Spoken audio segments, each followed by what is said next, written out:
Okay, so All we right. streaming? Are we live? We are live. Chat. What's good? What's good, chat? Oh man. Well, we got some chats going on. Okay, cool.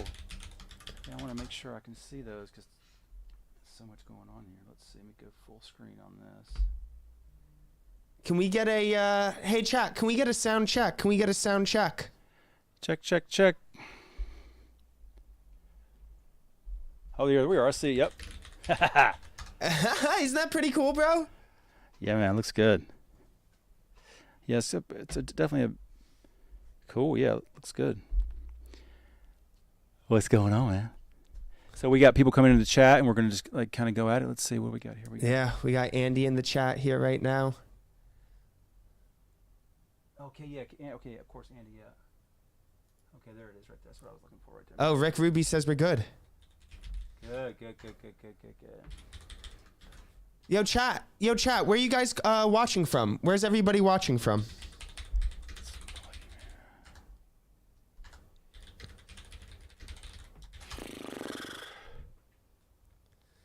Oh, this is awesome. Yeah, man. So I've got this here. I can probably. It's gonna see where everybody's watching from. So you can actually see how many viewers you have going on. Oh yeah, we got Wonderkind, greetings from Germany. I love to see that. Awesome. The Germans. Oh, the viewers are flooding in. This is great. Okay, good. I can play some background music. Get right in here. So yeah, I was watching your Nick Muir thing last night, and man, it's so great to be able to follow up to him. But he, when you started doing the what you dream of, I was just like, wow, man, it's just like so many memories, and to think that was '93, and then hearing that on the Renaissance album, it was just. And then hearing it last night, watching him react to it, it's so funny because he's got all blushy and whatnot. He's so great. Oh, it was one of the coolest experiences for me, and I mean, you can probably speak to this, Scott, but like for me, what the craziest thing was the fact that he was in the studio making this music with no rules. It's not like there was a YouTube video or a guide like. Yeah. When you're a pioneer or something and you're on the forefront of it, there's no rules. Like, it's so cool to me. Yeah, he his contribution to the whole thing. I mean, John was such a huge supporter of my work, and just the entire thing that was going on in Orlando. And I could always count on him to be playing everything that I sent him or that I didn't send him. I'd always hear about it, and he was such a huge supporter, huge fan. And of course, I did a podcast on his transition, and now that I was telling you the other day, it was just like crazy to think that, back then podcasting was just another platform, but now look at us, podcasting's like the biggest thing when it comes to, people getting information from everybody. So, it was cool watching him talk and seeing him in his element too is really, really, really special. It's really cool for me too, because I'd probably say, oh, we got Simeon Gio from Greece. So cool. What's up, man? Ooh, it's cool for me because I'd probably say my first 10 interviews was probably more on the DJ side. Like, yeah. I saw Sander. You had Sander Klumberg. Yeah, Sander was on. And obviously all these guys are great producers too, but like my questioning was more on the DJing side. Right. Nick opened my third eye to like, oh my gosh, there's this whole other world in this same world out there. Like, it's so cool to me. Yep. Yeah. So you had Nick. Did you have Nick Warren on as well? Yeah, I met Nick down in Miami Music Week, did an interview with him and Hernan Catania down there. Oh, he's so great. So cool. Early one that I loved was Anthony Papa. Oh God, yeah, he was. Him and I go way back too, man. He every time I would walk into the clubs and he would always be playing something. I'm like, what is that record? He's great, and he's so he's just so sweet and so kind, and was always a ball of joy, and just loved to hang out. He'd just hang out with us for days afterwards. That's awesome. It's like he just didn't. I mean, it was just like we just were like, all right, man, let's just play more records. It was just I swear to God, he would bring one box of records, and I felt like he never played the same thing twice. And it was only it was somehow he stuffed 1,000 records in those record boxes that we used to carry, and because I never heard him play the same thing twice. And I was like, how do you do that? I think he had a lot of acetates, and he would have a different song on each side. That must have been what it was. Oh, that's so interesting. It was cool because Nick gave me the lesson. Nick gave me the slabs or the acetate or the slats. I forget what he called them. Slates, maybe? The acetate lesson. So cool.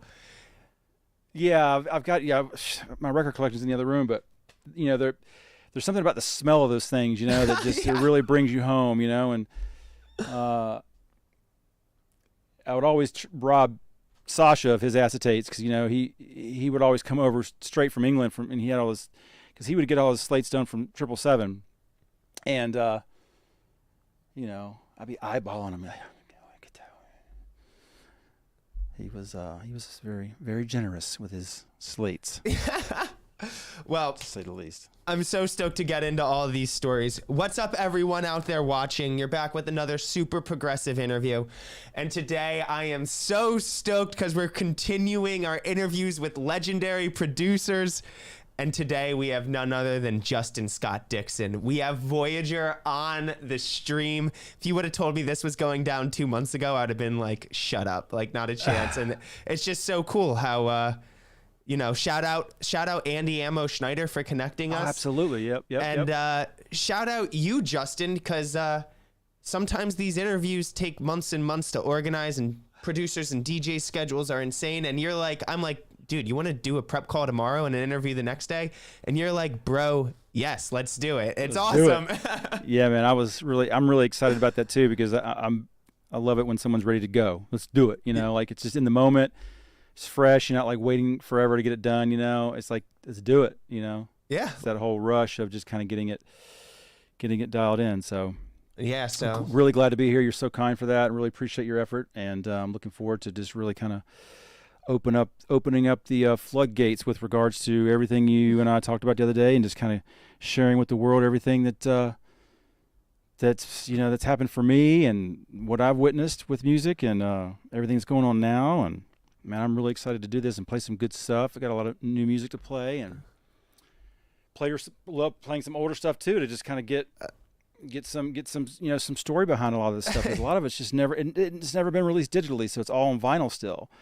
And so a lot of people don't even know the story behind a lot of these things, and I'm really excited to be able to share that with people. Oh my gosh, yeah, and all the viewers out there, if you enjoyed listening to For What You Dream Of with Nick Muir, we have that on steroids today because, Scott came with like tracks on tracks on tracks, a lot of them that I never heard before going through them last night in my research, and so sick. I'm so stoked. We're going to start from the beginning though, Scott. We're going to take it back. Question I love to ask because it's a question that I also relate to. It's like there's a point where we all love music, but we love music and we're not necessarily aware of the underground dance music world. And my first question to you is, who were some of like your early musical influences outside of underground electronic music? And then who was the person or what was the moment where you were introduced to this world? Okay. I mean, long list, man. I started with my music really early. So, it was all what's interesting is that a lot of the music that I was initially subjected to was all being played off of vinyl. Cassettes hadn't really came around yet, and 8-track was there, but it wasn't like, vinyl was everything. So what I remember the most initially was Pat Benatar. I got my first record was a Pat Benatar record, and then Billy Joel, with the album with the glass wall and whatever it was. A lot of those great songs from that. I remember that. Doobie Brothers, Kiss, the Police. I get a little bit older with the Police, but it was because I was born in '75, so I first started listening to music when I remember I was like 4 and 5 years old, so like 78, 79, 80. So I got a lot of good dose of that transition between like the classic rock into like the 80s pop. and introduction into Michael Jackson, the Prince.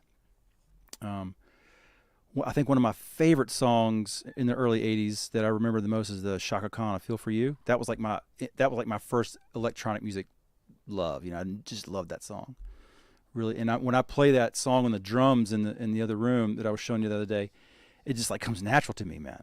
It's weird. It's like embedded in my genes, or just in my psyche or whatever. But of course, like Duran Duran, of course, all the synthesizers, the Beastie Boys, Run DMC. My first concert was NXS, and MTV, man, is all. 'Cause I saw MTV launch. Wow. So that was huge. That was like Duran Duran was really big. Dire Straits, Money for Dire Nothing. Straits, yeah. Yeah, all that stuff was so instrumental in influencing me and the way that I make music today, or have always made music. As in Depeche Mode, just the way that those synthesizers mixed with real drums and guitars, and but interestingly, there's just a huge connection between all of the producers of these artists that I was growing up with, and my grandfather, once he retired from the Air Force, he became a TV repairman. Oh, cool. So when I would go over to his house and visit my grandparents, I would go in the basement. He would just have all these console stereos out and turntables, and half of them worked, half of them didn't. And my dad was a drummer, so he would always have one of them working at least, and all of his records there. And that's where like Gino Vanelli, I would listen to Gino Vanelli, and I would always be playing his drums and whatnot. But I think initially where I feel like that portion of music, the influence that music had on me as a producer, was primarily from like the engineering aspect as well. Like I developed a love and interest in stereophonic music, and especially with all the stereos downstairs, I was learning how they all worked. So it was a huge,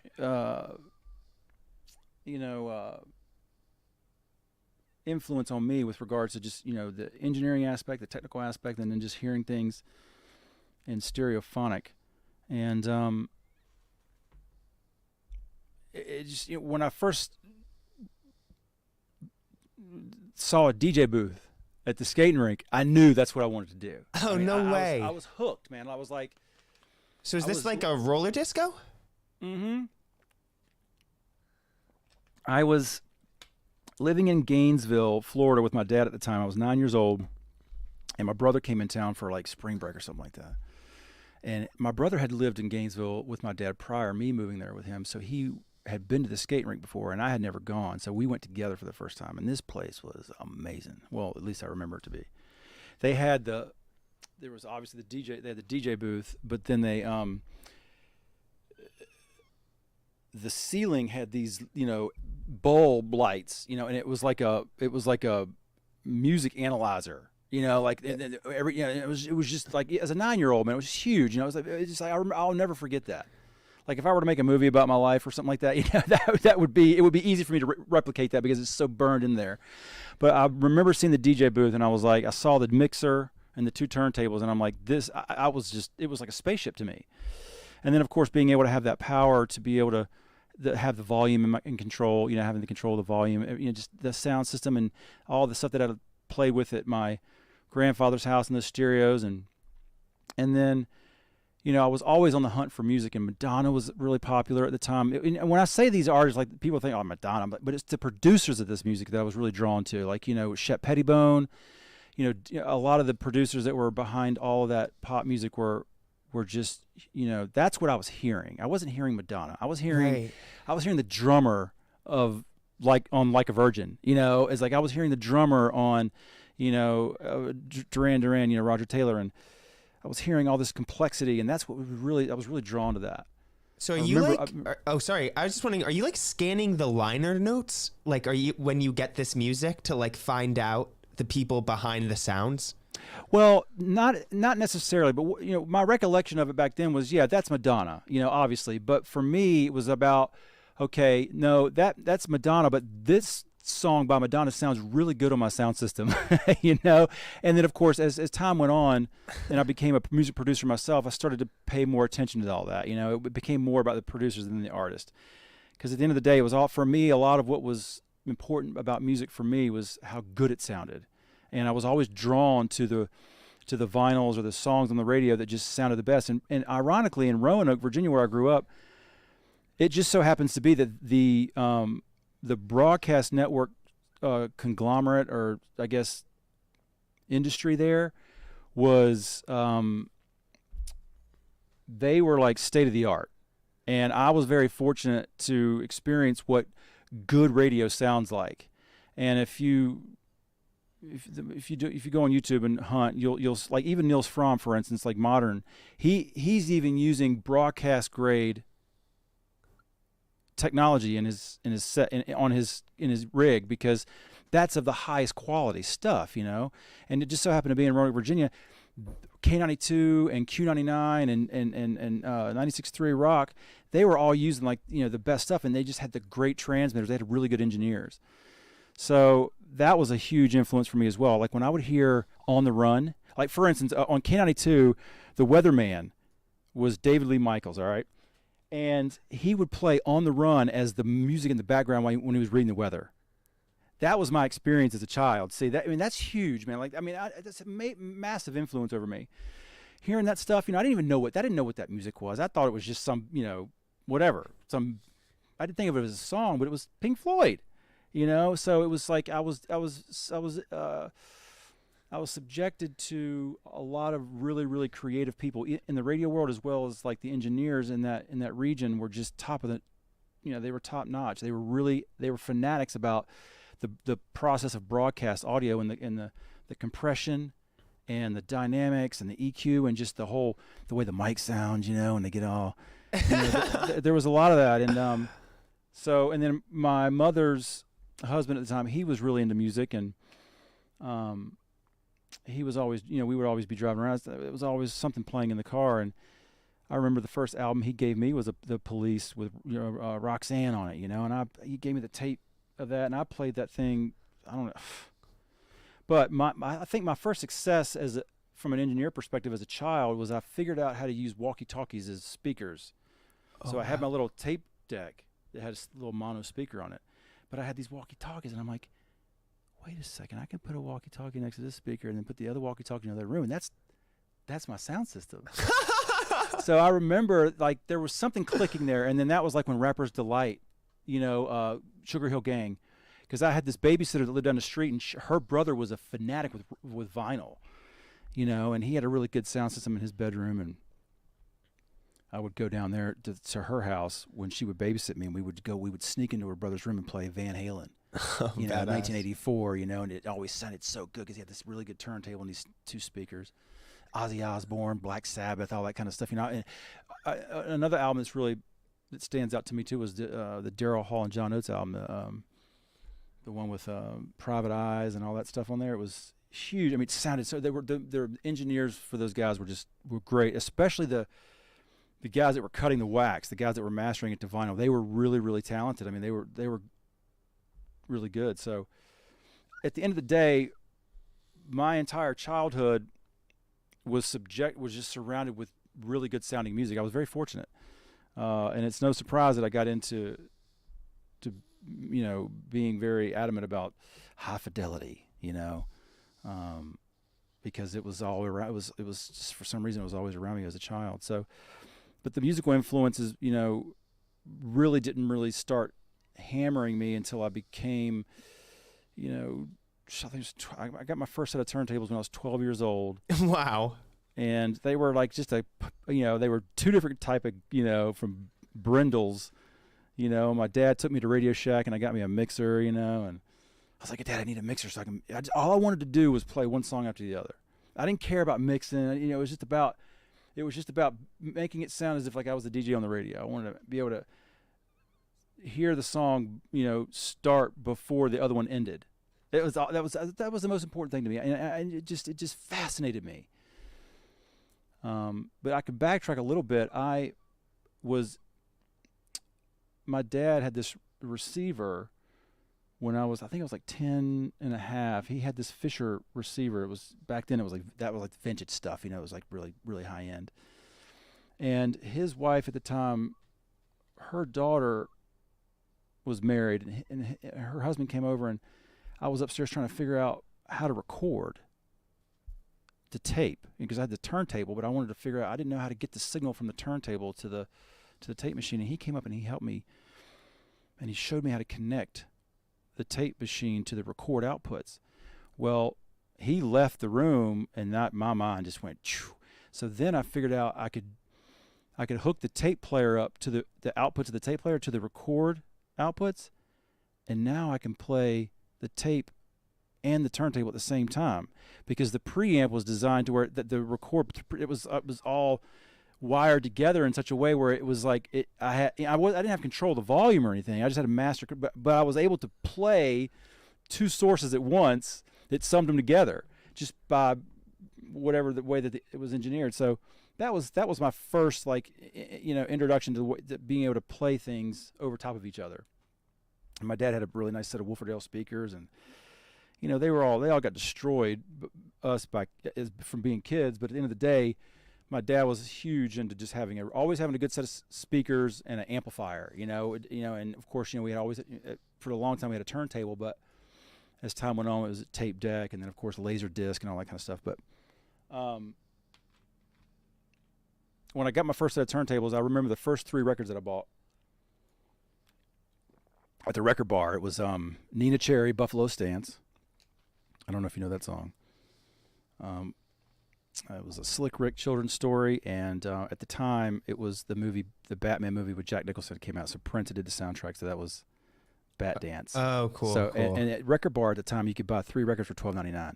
So, that was a steal. Because normally they're $5 a piece. It'd be 15, but you get 3 for $12.99. And I was like, my dad loved that, so I would always get him to take me to the store and get my first 3 records after I got my turntables. And I think the next one was J.J. Fad Supersonic, which is Dr. Dre. You see, so we're going to start to see all these connections start to happen. So at the end of the day, once I got my first set of turntables, I was going to the skating rink in Roanoke. And I never got to DJ there because the owner of the skating rink's son was the DJ, and he was not letting anybody at the DJ booth. It was just off limits. However, one weekend this guy showed up that was always coming there. He was a speed skater, and he got a gig at this new teen club that was opening up down across town. And so he'd hand me a flyer, and he's like, "Come on." And I knew that he was a DJ too. He was always wanting to be a DJ, and he was always trying to get in the booth, And so I had my eyes on him because I was trying to get in there too. I wanted to see. I didn't even want to DJ. I just wanted to watch. Right. I just wanted to see the process. I was just so intrigued by it, and I think that's just my personality in general. As much as I was involved with my friends and skating and all that stuff, my main focus was. I would walk to the skating rink because I knew that I was going to be able to go in there and listen to the music, because this is when Egyptian Lover was out, all these really cool skating songs which lead into what happened with my breakbeat influences and career, Jive 122, all that, just the skate rink stuff, Planet Rock. Yeah. All that stuff. So I was getting influenced by all the stuff, and when the lights would go out and they would play Yellow, oh yeah. Oh, wow. And we would shuffle to that. So I was naturally developing this rhythm for music and this love and inspiration by a lot of great, electronic-based music from just going to the skating rink. So I had my set of turntables. I was obviously DJing all my friends' house parties and whatnot. And then that teen club opened up. Well, I was 12 years old, and you had to be 13 to get in. So, everyone was going. All my buddies were 13. I wasn't. I was, and I was so afraid to go because they weren't going to let me in. Well, I went one day anyways, and they let me in. And the DJ booth, that's when I first saw a set of 1200s. And that was like a artwork for me. I mean, if you look at a Technics 1200, it's a piece of art. It's a work of art. They still, right. That turntable is by far. It's probably a museum somewhere, because it was the transition between radio stations having to have these turntables that were mounted to a huge bass so that they wouldn't resonate. And then Techniques and Panasonic developed this that was for broadcast. Once again, it's for broadcast. They made the 1200 for broadcast, and the pitch control was not for what it was designed for, that we used it for. The pitch control was for a couple different things. One was to be able to get for timeline, and then some radio stations would play all their music at +2% because they wanted to make the other radio stations sound like they were dragging. Oh. So they gave them the edge. So if you listen to your favorite song on J93. And then you went and listened to the song on WYYD, it sounded like it was dragging. So you naturally would go over to, so it was like a psychological thing. But that was, when I saw those turntables for the first time, the GLI 900 mixer, and this guy, John was DJing, and he was the most popular DJ in town, just a brother, like he was connected, and he saw how drawn, because I would just stand there and watch him. And he was very intuitive like that, and he was kind of a hippie almost, but a brother, and he was very talented. He knew music. He was, his name was John, like everyone knew him. That was his thing. And he saw how interested I was in that. And after a while, he's like, come on back here, and I got to experience what that was like, to feel what the 1200 felt like, and that mixer and the DJ booth and just all that stuff. So he gave me my shot. He was the one who really, I owe it to him for really going out of his way to allow me to have that space and to have that opportunity to showcase music and to be in control of the music and to learn how to use the turntables, So naturally, I was playing a lot of hip hop, so we got into that was when Nina Cherry was going on, New Edition, Jimmy Jam and Terry Lewis, they were the big producers at the time. They were doing everybody, Public Enemy, Kid and Play. We were doing all the dances, Third Bass, Too Short, Salt and Pepper. I mean, all that stuff. Raw Bass and DJ Easy Rock It Takes Two. I mean, that was huge. I mean, and what's interesting is that they were using these. I didn't know this back then, but they were using all these samples. They were all just recycling all this stuff from the R&B records from the 70s, 60s and 70s, and just sampling. It was all sample art is basically what it was, and rapping. And Two Live Crew, Tone Loc. I mean, when Tone Loc Wild Thing came out, that was like the owner of the teen club was a radio DJ, and he was an A&R director for a local station, and he was very good at knowing when something was going to blow up. So he was like the first person to play Wild Thing at the teen club. And everyone was like, and next thing you know, the song was the biggest song in the country. Wow. Thing, and it was like, and no one knew that it was going to be that, but this guy did. So once again, here I am surrounded by just like influence. Like it didn't matter where I was, man. There was always somebody around that was, that had some type of influential, impact on me, or was involved in music in such a way that I was able to feed off of. So that club eventually got shut down, just because of logistics and whatnot. And John and I stayed in touch. And then that club reopened again as another club called Dream Street. Wow. And he was, of course, the DJ. And the manager was a guy that was the guy who initially had let me into the club as a 12-year-old. So he knew who I was. And he said, if you go downtown and get your worker's permit, I'll let you work here. Cool. I'm like, Dad, let's go. Yeah.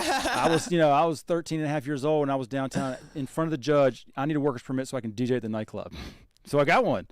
So that was my first job, if you will, or my first employment, because I was actually getting paid, and I actually had my own set. He would let me, John, I would show up to open the club. John would come in and play when the crowd showed up.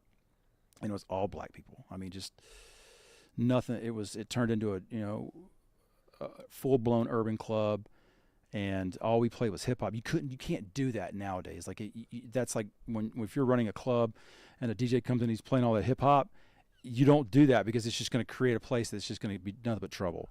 But they didn't care. That was, but that was ultimately my initial introduction to being able to showcase music for longer sets, like for hour and a half, 2 hours, whatever. Learning the records, learning the mix, learning everything, and Scooter was John's buddy, this guy named Scooter, and he was a really good DJ too, and I would always end up playing a lot of his records because he would show up and he had this huge record collection.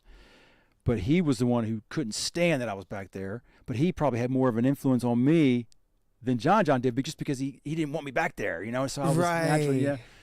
And there's like a mystique about it. Like I would go to play, Salt and Pepper Push It. And he's like, no, you can't do, no, they don't want to hear that. There's guys out in the crowd with guns, and they're, and he's like, no, you got to play this. It'd be like Eric B. and Rakim, or like, Too Short, or, EPMD, so what you're saying, like all the stuff that was the New York hip hop, not the radio hip hop. Right. So that was great. And then this guy came in randomly from a club up the street that was like a 80s pickup bar, and it was literally like, all right, so we were across the street from Kmart, but then behind Kmart was this other road that led up to this other place. I can't remember what it was called. It was called oh God, it was literally like what like in you see in these movies from the 80s, where they go and it's just a pickup bar, and they go and they were playing,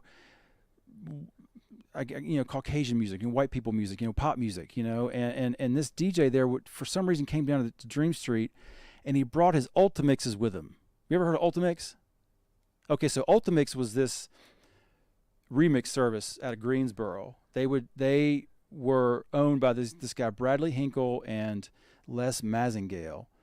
And they were out of Greensboro, and Greensboro was a huge area for DJs and just music in general, because Greensboro and Roanoke had like this competition. Well, I wouldn't say competition, but it was like the fight, who was going to become the bigger city, Roanoke or Greensboro, okay, and Charlotte. And Greensboro, for some reason, happened to have this community of people that were just so musically inclined, and 102 Jams was the radio station there, and Ultimix was formed there, and they were just like the remix service of all remix services. So a song would come out, and they would take that song and add an intro and add the break to where you could mix that up. Cool. And so cool. And on the vinyl, you could see you could see the breaks.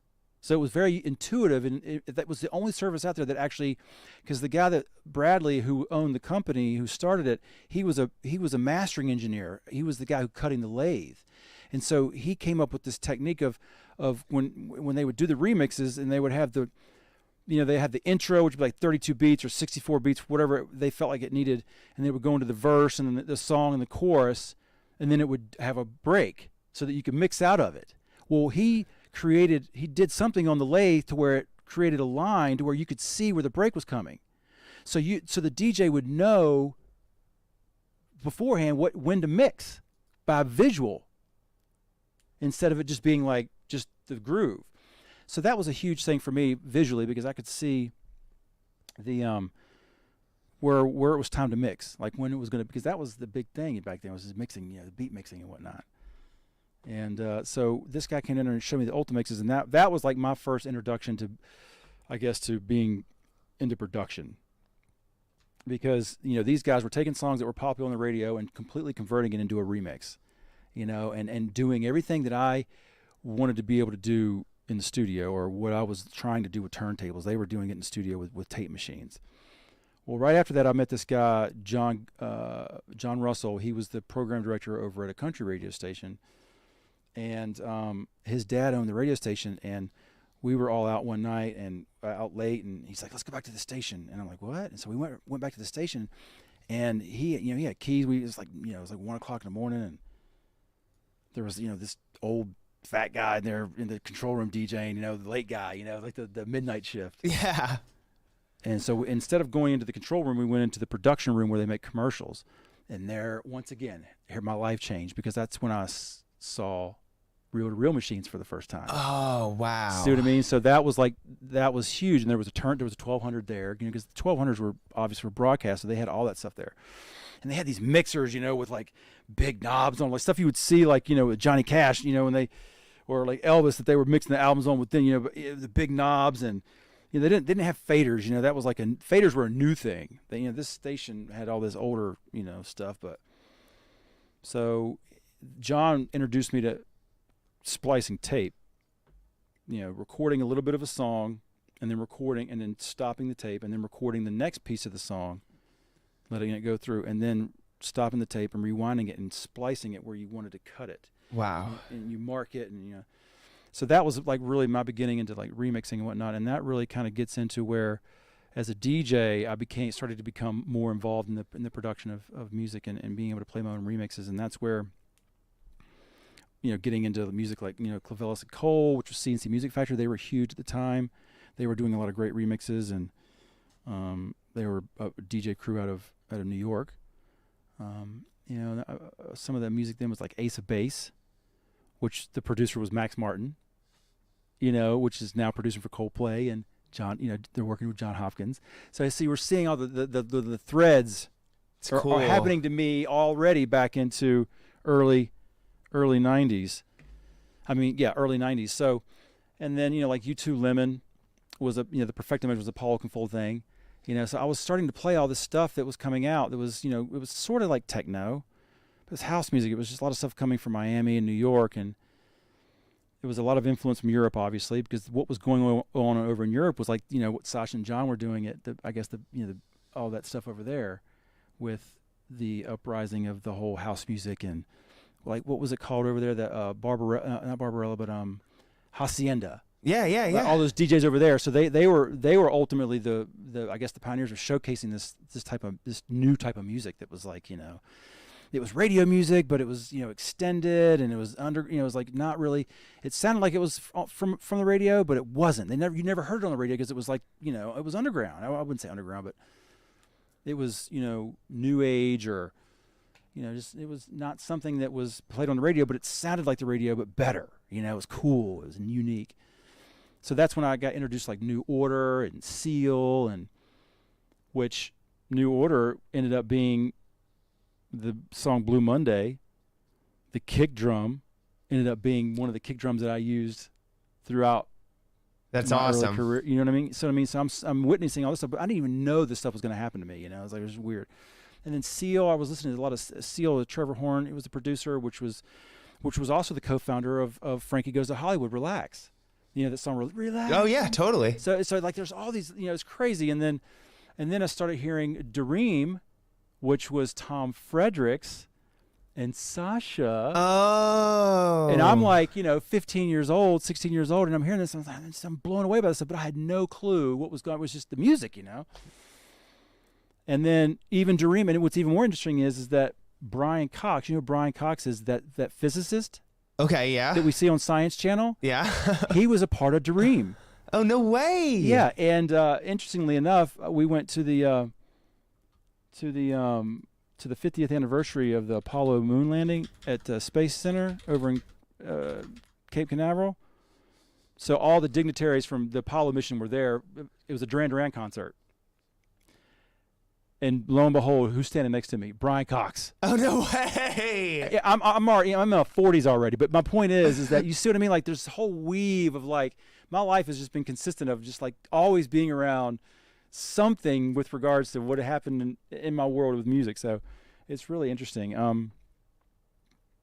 But then, my brother was very influential with me as well as with regards to music. I mean, he would always be bringing home the techno stuff. He introduced me to techno. Like he was the one who brought Technotronic Pump Up the Jam home first. Oh, cool. I mean, that was a 909, Juno 106, I didn't know this stuff then, but nor did I know it was going to be such an influential portion of my life, and nor did I know that I was going to end up being insanely in love with the 909 open hat. And that was what was going on in Technotronic Pump Up the Jam. It's like so many connections, and like Sunscream and Inner City, M People, getting into the Renaissance albums, Moby, EMF. And then next thing you know, my brother brought this Future Sound of London album home. And it was like Lifeforms. So it was like this, 45-minute just acid trip, from Akai samplers. And these guys were just, they were literally just, acid heads coming up with all this crazy music. And my brother was introducing me to it. So I started to do sound systems. I met this guy who owned a sound system that I ended up using a lot to do parties.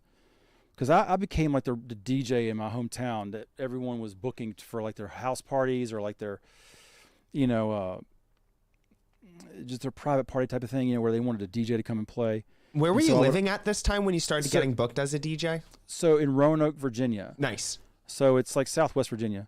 But, you know, the biggest, you know, and I was running with all these people that were always doing these parties, and I needed a sound system. Well, I met this guy, Mike Hall, who had this, you know, the sound system that, you know, double scoops, you know, and the mids and the highs, and it was a, you know, and he would just show up in his pickup truck, you know, I'd call him on the phone, you know, I'm like, hey, I need your sound system, $50, you know. I would go to Lee Hartman and rent my 1200s, you know, which was like a pro audio shop before I actually owned my own. And so that sound system, to get back to what you were asking initially, that sound system was what walked me into who was DJ Spice. Cool. Which, you know, Friction and Spice. Okay, Jeff Alderson. Nice. I was at the mall with my buddies. You know, I was 17 and a half. We were at the mall. And Jeff walks up to me, just randomly hands me this flyer. And I was like, oh, hey, man, what's going on? I was like, we need a sound system. And he's like, what's your name? I'm like, I told him who I was. And he's like, I heard of you, man. We need to connect. And he was the guy that was coming back to Roanoke from Orlando. Oh, cool. See, because he was going to the Edge. And he's coming back up with all of these stories and music. Because now see, Jeff, he was, because for me, it was Sasha. Well, for Jeff, it was DJ Icy. Nice. See what I mean? So he was really into what DJ Icy was doing at the Edge and what was going on over in Cocoa Beach. Like there was a lot of the rave scene, you know, all that stuff. Totally. So and he was bringing that influence up to Roanoke. And when we met, he needed a sound system. So for the rave that he was throwing at the Civic Center, I had saw the ad for it in the newspaper. I'm like, what is this? Who is this guy? You know, he was stepping on my territory, you know, like how did he get the Civic Center? You know, what's up with that? All I had access to was the Iroquois down in Roanoke, where my parents met on a blind date, you know, back in the 70s. You know, here this guy comes around, he's got the access to the damn Coliseum. So I think there was a little bit of envy there, but we connected, and at that point, I was bringing the sound system down to him, and then I was also, that's when intelligent lighting started to come out. Oh, like cool. Track spots, you know, beams that were affordable. Because before that, you know, it was all really high, kind of like the way it was with LEDs when they first came out, you know.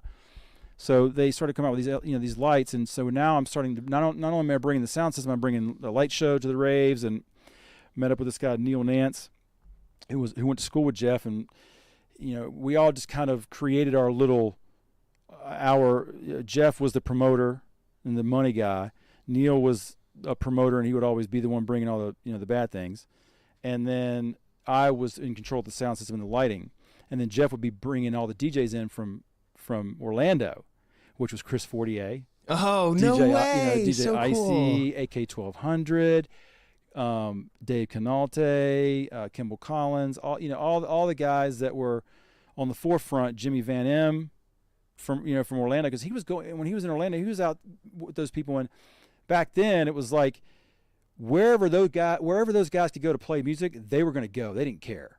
They didn't know, even if it was somewhere in the middle of like Roanoke, for instance, and redneck town, they were going to go because they got all these records from Sasha, and they wanted to go play them somewhere, and they wanted to play them on sound system, and we had these great sound systems, and we had this really big crowd because we were pulling a crowd from Richmond and DC. So that was ultimately my introduction into underground, because Jeff brought that up. And so we had an after party because we were really doing well. I mean, it was Roanoke, Richmond, and DC. And we were connected with Dub Tribe. You know Dub Tribe out of Richmond, Sunshine and those guys. And then there was a DJ out of DC named DJ Boggle, and he would always be coming in. And we started having these. I lived in this apartment down on Elm Avenue, and it was a big place, and we decided one weekend to have an after party, because that, as I'm sure you know, after parties became the big thing too. the big party with the headliners was great, but really a lot of what was going on, everyone was looking forward to the after party. So we decided to host the after party for one of the shows that we were having, and these people randomly showed up from New York at the time, and at that time it was the NWS, which was the Northwest. It was like the music conference, but in New York. I don't know what it was called. Oh, NWS, cool. something like that. But that was what. So you had the WMC, which was in Miami, and we'll get back into that later. But ultimately, in New York, at the Sound Factory, Sasha had just played. Okay, Right. that was like his first. I'm sure you probably heard about this story. Sasha going to the Sound Factory and playing for the first time, and Junior's And like, Junior turned down his. yeah. Yeah. Well, Sasha at the time, whoever was there with him, he was handing out these mixtapes, and this couple showed up at my after party before the party showed up. Before the party happened, everyone was flooding, because that was just like the routine back then. Everyone was coming in from out of town. They would get there early, so everyone heard about the after party. So they came to my house. That's where Friction was. That's where Scott Puig was. That's where anybody that was involved in the whole rave, scene there was moving through our apartment. So these people showed up, and he's like, "Yo, you've heard it? You want a copy of this tape? I just got Sasha's new tape. You got to listen to it." I'm like, "Who's Sasha?" I thought it was some like Asian DJ or something, I didn't know anything. I was just so new to me, and I was like, "Yeah, I'll dub it." So I put it on high-speed dub, in my little tape machine, not knowing at all that it was going to be probably the most influential mix of my, of that part of my life. So I dubbed it, high-speed dubbed it. They took off, and then we had to go to the party and then come back. And when we got back to the after party, the DJs, like something happened. The DJs weren't there. Boggle hadn't shown up yet, and we needed to play some music, and I wasn't going to play music. So I was like, I'm going to put this tape on. And it was just like, it was all the greats, Tripping on Sunshine, Quiver, Twist and Shout, all these like songs that we can listen to now. It's Spooky, all these things that we know now, the producers we know now to be like Nick, Right. like these guys from Europe, and they're like making all these songs, and I'm just sitting there going, I just fell in love instantly. I was just like, oh my God, who is this Sasha guy? I still thought he was Asian. Like, who is this guy?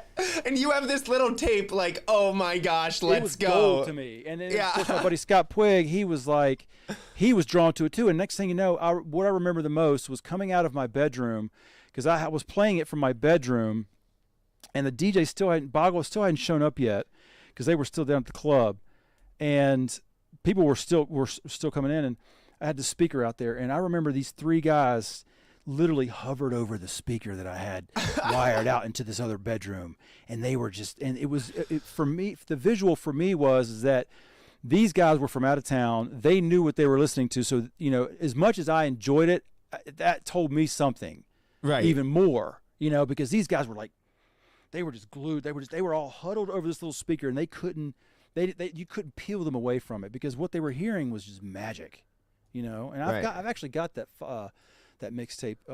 We found it recently on YouTube. No somewhere. way. Yeah.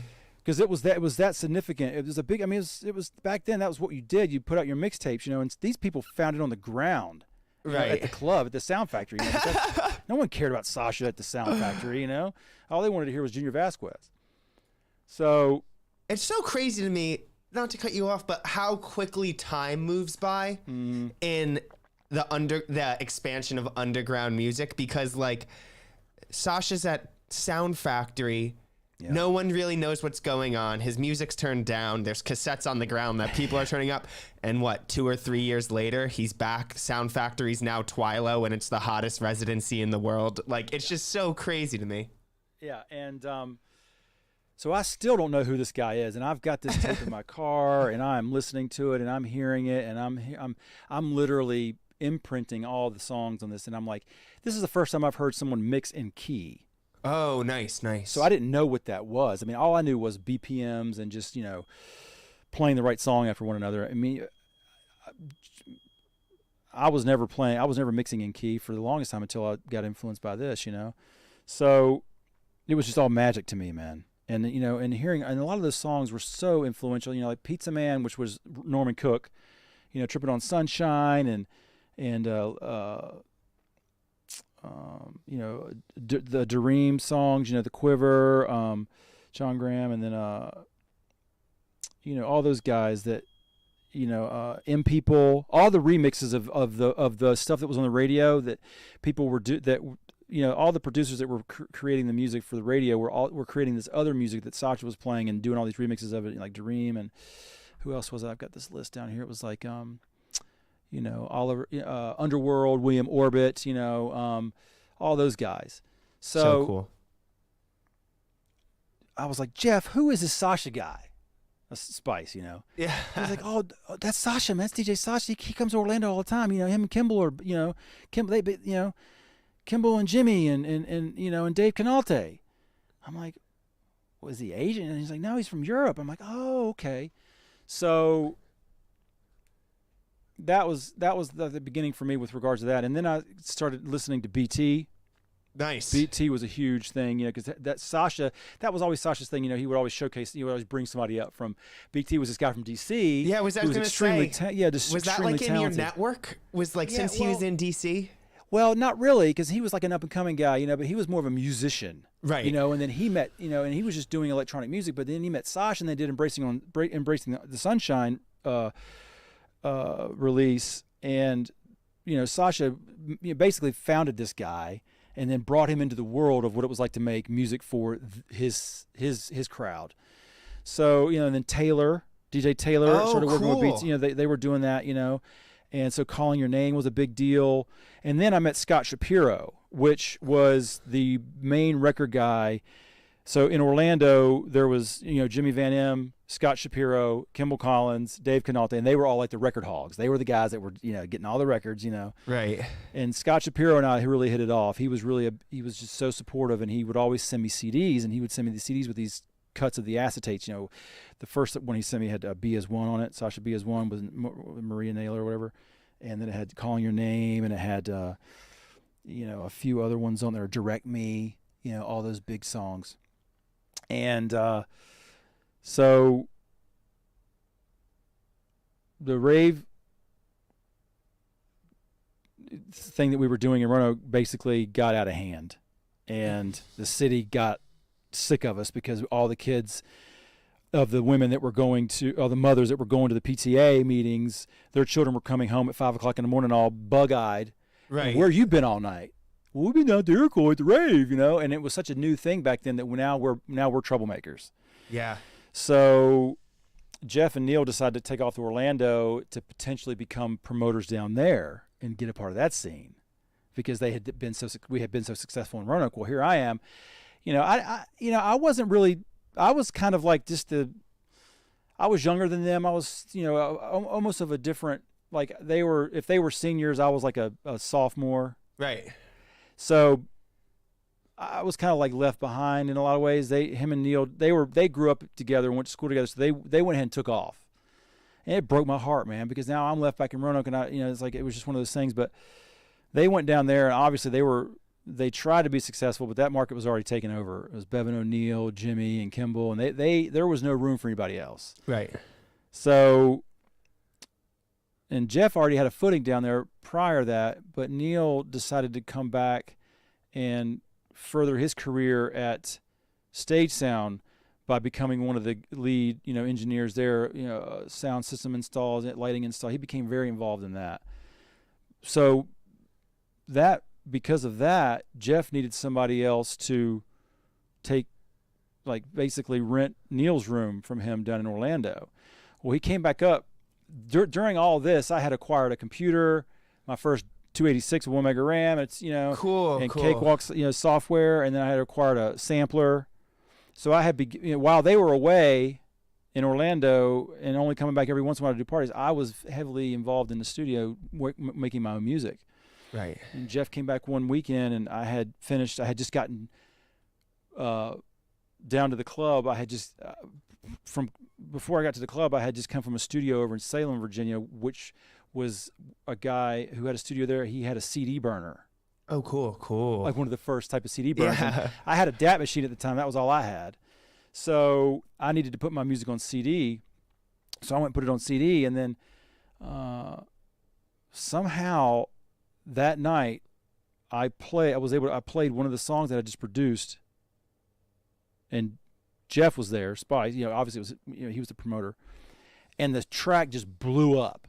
Like it just destroyed the damn. I mean, everyone was just like, it was so unexpected. Like even for me, I was like, it was just one of those things where I was making these songs at home, and that was the only thing that I was still struggling with understanding how to even use the software as far as like the arrangement. That was like a big struggle for me. But for some reason, man, I played this one song that I had and that had just finished, and it, dollar signs went off in Jeff's eyes. He was like, "Oh man, this is my ticket." Scott needs to come down to Orlando. So we took a ride. We had to go up to Blacksburg for something, and he's like, "Come on with me. We're gonna go." And we got in the car, and he's like, "All right, show me those 2 songs." So I had those 2 songs, and I played them. And he was just like, "Dude, we got to do this." He's like, "What do you need?" I'm like, "Well, I need a Kurzweil K2000, which is a sampler synthesizer. I need a JV 1080, and I need a mixer." Yeah. And I need an effects processor. So I called Chris 48. I'm like, "Chris, I need this equipment, man. Where can I get it?" So he hooked me up with this guy in Boston. And I called him up, and he's like, "Well, I got a K2 that I just acquired from Berkeley. They upgraded all their ones, they upgraded all their K2000. So I've got a huge stack of used ones here that I can sell you one of them." And I was like, "Well, I need a 1080, and I need a 1604, and I need a DP4 Plus and Sonic, and I need the cables, and because I had everything else. I had the computer, I had the DAT machine, I had a drum machine, I had a DR660, I had everything else that we needed as monitor speakers, which I have some back here that I had originally had, the Alesis monitor ones, and I said, "Jeff, I need $6,000. That's what's going to cost." And he's like, "All right." So he went right into the bank, got a loan for $6,000, and we got in the car and literally 2 days later and drove to Orlando. I had $1 in my pocket, man. Wow. And one of my girlfriends at the time, not girlfriends, but like girlfriends from school, she's like, "Scott, don't you do that. He's just using you. Don't go down there." I said, "I mean, I ain't got nothing else to do." Yeah, I'm down, dude. I mean, we just got $6,000, and we're gonna buy. We ordered all that equipment. I'm out. Yeah. And Jeff made it. It was obviously a little bit. It wasn't that black and white. It was obviously he was in his mind. He wanted to start a record label. Right. And that's where Cosmic Records came in. Cool. So we got down to. I decided to move. We packed everything in this Mazda MX-6 and drove down to Orlando. Actually, it wasn't Orlando. It was Merritt Island at the time. That's where they were living. It was like an hour away from Orlando because that's where his girlfriend lived and his grandmother. So we get down there, and 2 weeks later, all the equipment shows up. Actually, no, the first thing that showed up was a DP4 Plus, but then everything else showed up after that. And Jeff had to go to Tampa to DJ because he was, he had already developed his own little thing going on. DJ Spice was DJ Spice before it was Friction and Spice, It wasn't Friction and Spice until, after we moved to Orlando, to Merritt Island, and I was able to produce something. So I took that equipment, took my computer, and put it all together, and I made that first song when he was away DJing at Tampa with his girlfriend. I stayed behind and made that Groove Me song. Let's go ahead and play it. Just kind of get. Yeah, let's play it. Let's see, where's that tractor at? For some reason, tractor's not showing up in my dock, but it's there. Wait, no, is that it? Where is it at? It's weird. It's not showing up in the dock for some reason, but it's. I'm just missing it. But anyways, see, let me find. Let's see, Groove Me. I gotta find her here. Let's see. While we're waiting, I just want to give a shout out. It sounds like we got a lot of the Florida scene in the chat here. Okay, and good. I'm giving a shout out to Lance Cashin. Oh yeah, Dude, Lance, what's up, buddy? I interviewed Lance for one of my first follower interviews, and he gave me the history of the Orlando scene that changed my life. Just because he gave me like the essential knowledge, and then I learned that Orlando scene and that greater Florida scene in general, I've never seen a scene like that because. you know, I post my videos sometimes and they get sent around on Facebook or whatever. But if I ever post something about Kimball or DJ Icy, it is like eaten up by the fan base. And it was so cool to see.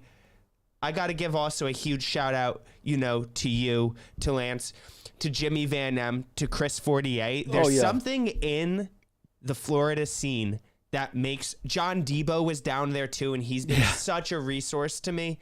Like, there's something that came out of that scene that these guys have been.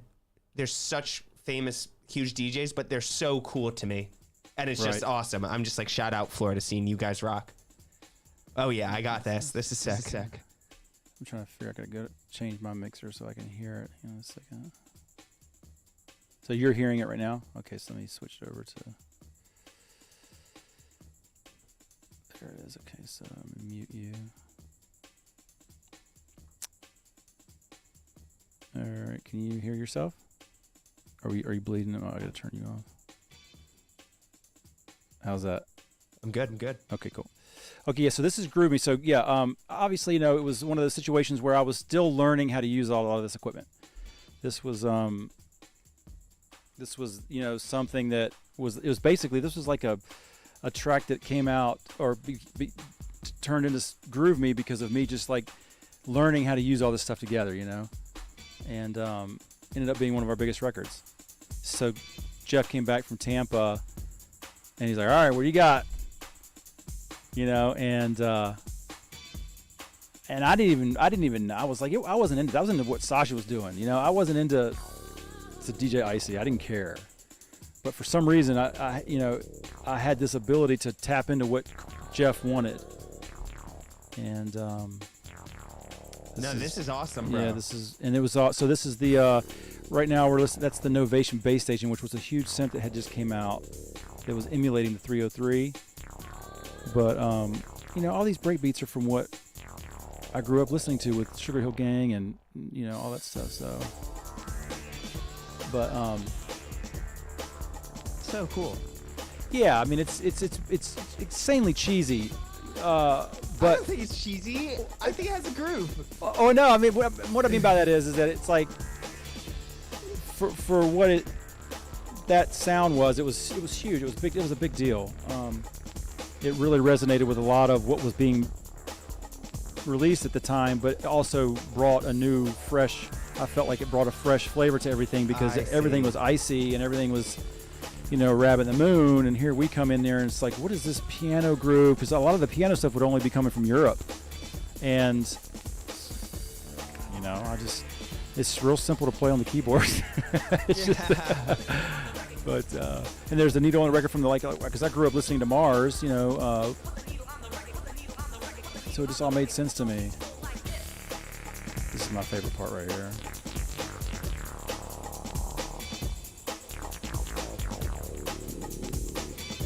So what I was doing a lot of modulation. I was so into modulation back then, using the mod wheel to do all the filter changing and whatnot. So that's where a lot of this arrangement came from, was just being able to utilize that modulation. See how it's bending down in the filter, right?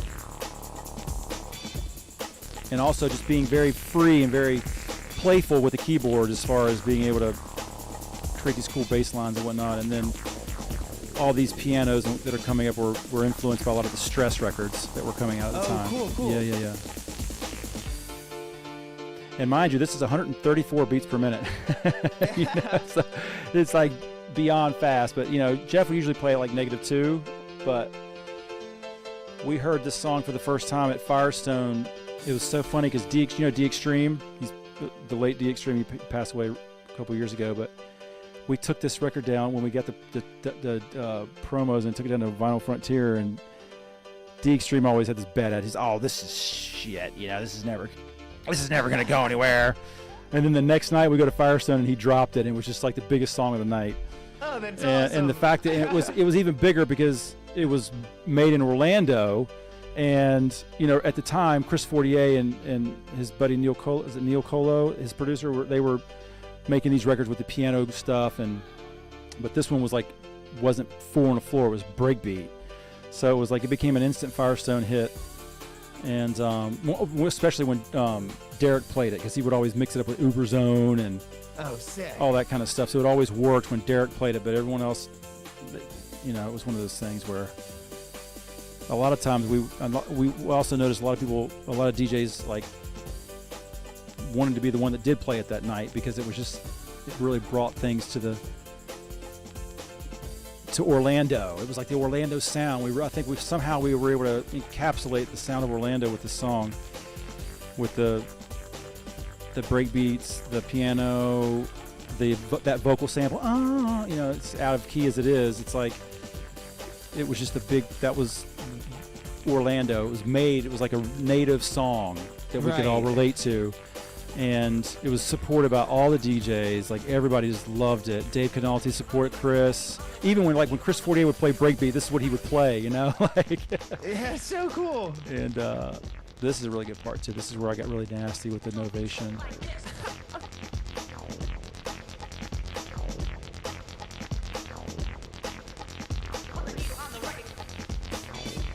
So this is like 16 MIDI channels. There's no DAW. It's all MIDI, you know, with a 286 with 1 mega RAM.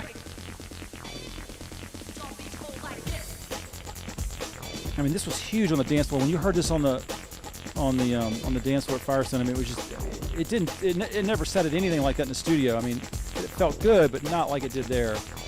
And that was like, for me, that was the beginning of me learning what it was like to make music and then hear it differently on the club. So it was a huge shift for me with how I approached the process of making music. Oh, cool. So, because I never really got to listen to my music like on a Firestone sound system. I mean, we had great sound system back in Roanoke, but not like that, you know. And what's interesting is the guys that designed the sound system at Firestone were reggae guys. So they were really big into bass, you know. So here's my Sasha stuff. See, I was like, I got to bring it in there. Yeah. This was like my influence. And so Jeff would allow that, you know, or I wouldn't say allow that, but he was encouraging of that. And as much as this part wouldn't really be his flavor, he knew that it was still an equilibrium of him and I working together.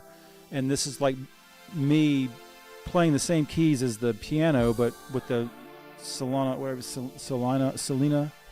pad on the Kurzweil. I just thought this was pretty. This reminded me of what Sasha would do, you know, with like all his stuff, or you know, all the trance stuff.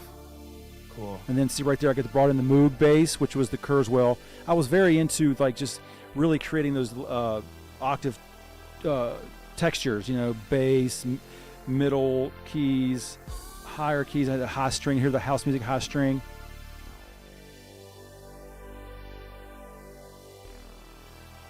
So that was like my influence from like CeCe Peniston, you know, David Morales, all that kind of stuff.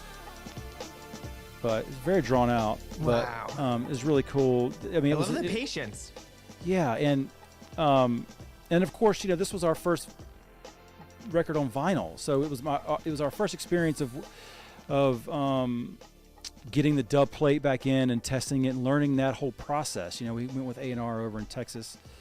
And, you know, we never did that before, and we didn't know anything about that. And actually, this vinyl, what's supposed to happen when you get the acetate is you're supposed to, it's utilized for you to make sure that it sounds good, so because that's what it's going to sound like when it gets pressed. Well, you're also supposed to look at if the needle is moving back and forth or not, whether it's tracking correctly.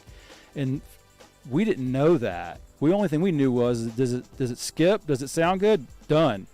But the actual master plate for this, you know, the tracking's off. So we didn't learn that till later. But it's interesting, a lot of the things that you learn from just the whole process, even though you've created something that is being well received by everybody, but you're still learning all the things. You're like still on stage one now of this whole different thing. Yeah, and and look at the long, the long mix outs, because that was Jeff's thing. Like he always wanted those. That was the thing that I introduced to him, was like with the Ultimixes. The Ultimixes were always giving us these long breaks to be able to mix out of the songs, and that's the influence. That's why a lot of my records had that, is because I had been influenced heavily by just making sure that the records had that, so the DJ could literally mix as long as they could. Because we didn't have loop devices back then, so it was all predicated based on how long the intro and outro was, yada yada yada. So yeah, that was our first, and then it just blew up, man. Like we released this record, and not even 6 months later, we were booked every weekend. So let me put you back on the mic here. So that was a lot of fun when that happened. So let me see, get you. Is that right? Mic check. Yeah, we're good. Cool. Yeah, thanks so much. Thanks so much for playing that. Like that was so cool to hear. And I just had it remastered. Matt Davis over in Orlando. Because all this stuff was never digital. It wasn't released digitally. It was all done. It was all on vinyl for forever.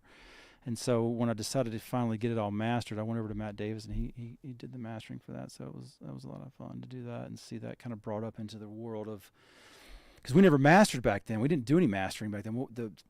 The mastering was happening at the record plant or at the record pressing company. It wasn't happening, at a studio somewhere where you got it mastered and then sent over. It was all the mastering was being done at A&R. So when I got it over to Matt to start mastering it, it was like a whole new experience to hear all the mistakes. Yeah. Because we were using monitors back then that were, if you had to class out speakers, we were class C monitors versus like what a mastering monitor is. It's like class A. We were making a lot of this stuff on class C monitors, so we didn't hear any of the stuff that was going on really. We just heard enough to know that this is, So when I got it over to Matt Davis, I was like, oh my God, there's this and it was wrong. So he fixed a lot of things.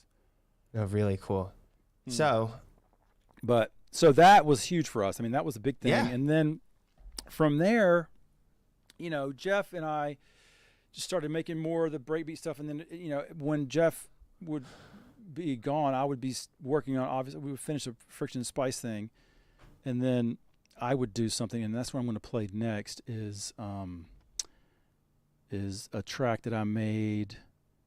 It was our third release, but it was a tune that I think it was the next song that I made. Let's see, where is it at?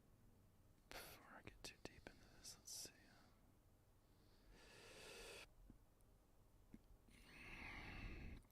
I did, because I was still, I was in this. I was in this to work with Jeff, but I was in this for what was soon to become Voyager. Right. And so when I was ultimately the one being left behind, because Jeff was being booked, as DJ Spice, he had his own little following going on with playing the breakbeats, because that was what was huge back then, And if you weren't Sasha, or you weren't Chris Fortier, or you weren't Digweed or Jimmy, you weren't playing progressive anywhere. It was like, and even if you were, so there was a much more of an open market for DJs like Jeff, because, it just was. And he was really he was very social. And we're just always running. He would party with people that loved the breakbeats and all the icy stuff.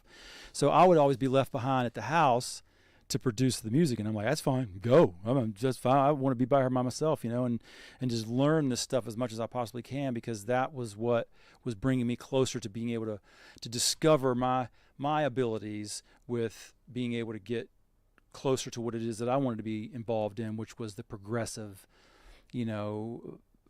music that the trance, right? It's progressive, but it was primarily at the end of the day, it's trance.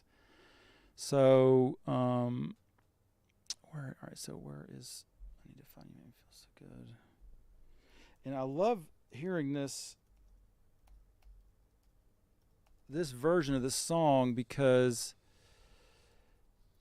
it's really cool, because it ended up getting remixed a lot of times. And all right, so my search is not working for some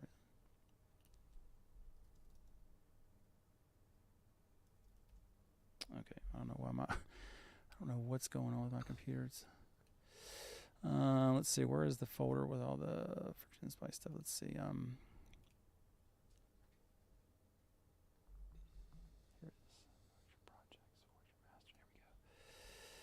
All right, so here we go. You make me feel so good. All right, so this. All right, I must have download it or something.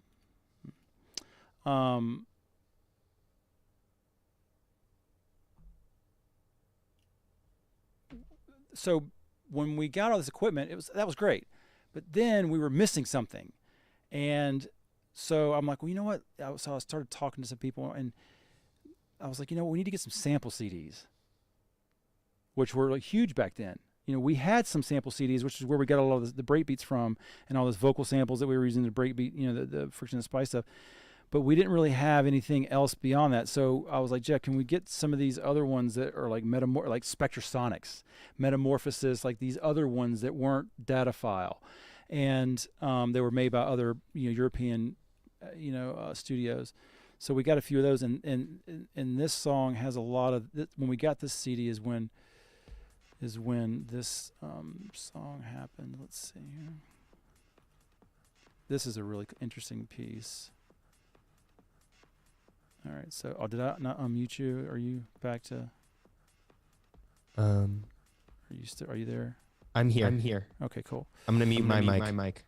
There it is. Yeah. Okay. Nice. Okay. Yeah. So this is "You Make Me Feel So Good," and this was the original version of this. So this. Oh my God. Yeah. Sick. It's sick, dude. Like it was, and this is the Novation. See, so this is me taking advantage of what we would normally do with the breakbeat stuff and really bring it into the progressive world. I mean, this was. I was so proud of this one. I was like, when Jeff got back, you know, it was like, dude, check this out. Yeah. And then and now you've seen your record on a sound system in front of an audience at one of the best clubs in America. Yeah. And you're like coming back and you're like, okay, let's rip this. Yeah. And then of course I was being more, I had more freedom to be a little bit more musical and a little bit more emotional, and kind of just expressing my interests or my influence in Depeche Mode and all my earlier influence to Duran Duran, and then of course what was being influenced with me with Chris Fortier and all that progressive stuff. So if you listen, there's layers and layers. I was maximizing everything that I had in the studio.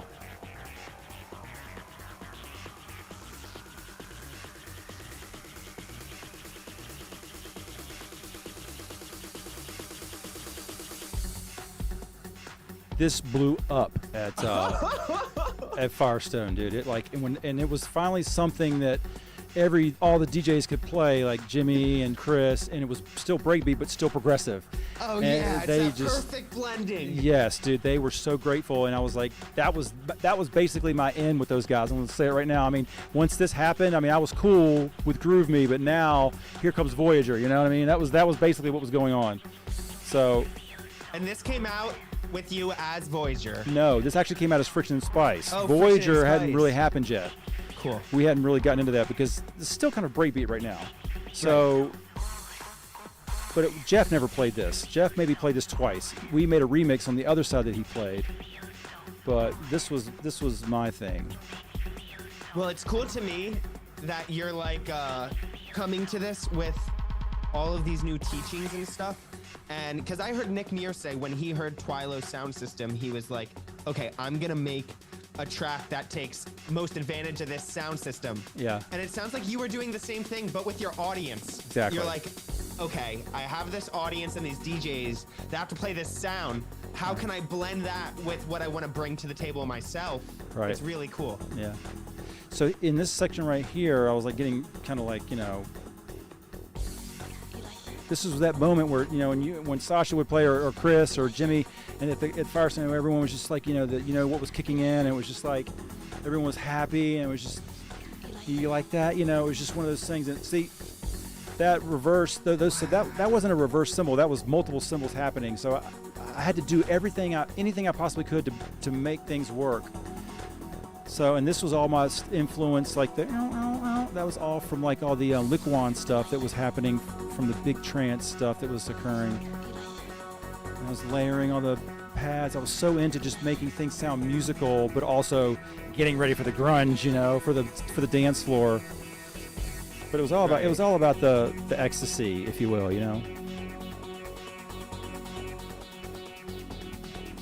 No, that's the kind of like the icy stuff, and I can just like picture the dance floor. Like it's so cool. Everyone, the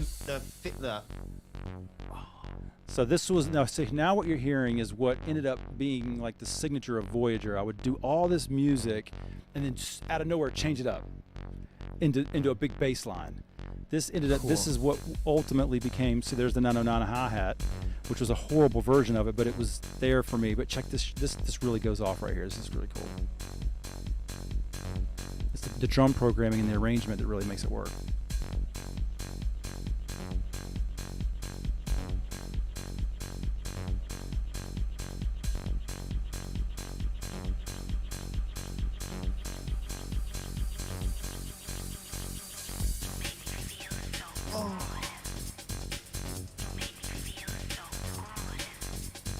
Taking advantage of everything, yeah.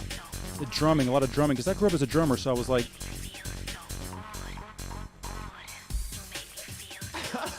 so sick. Using the break beat, yeah. And all the snares, you know, from Josh Wink taught us that, you know.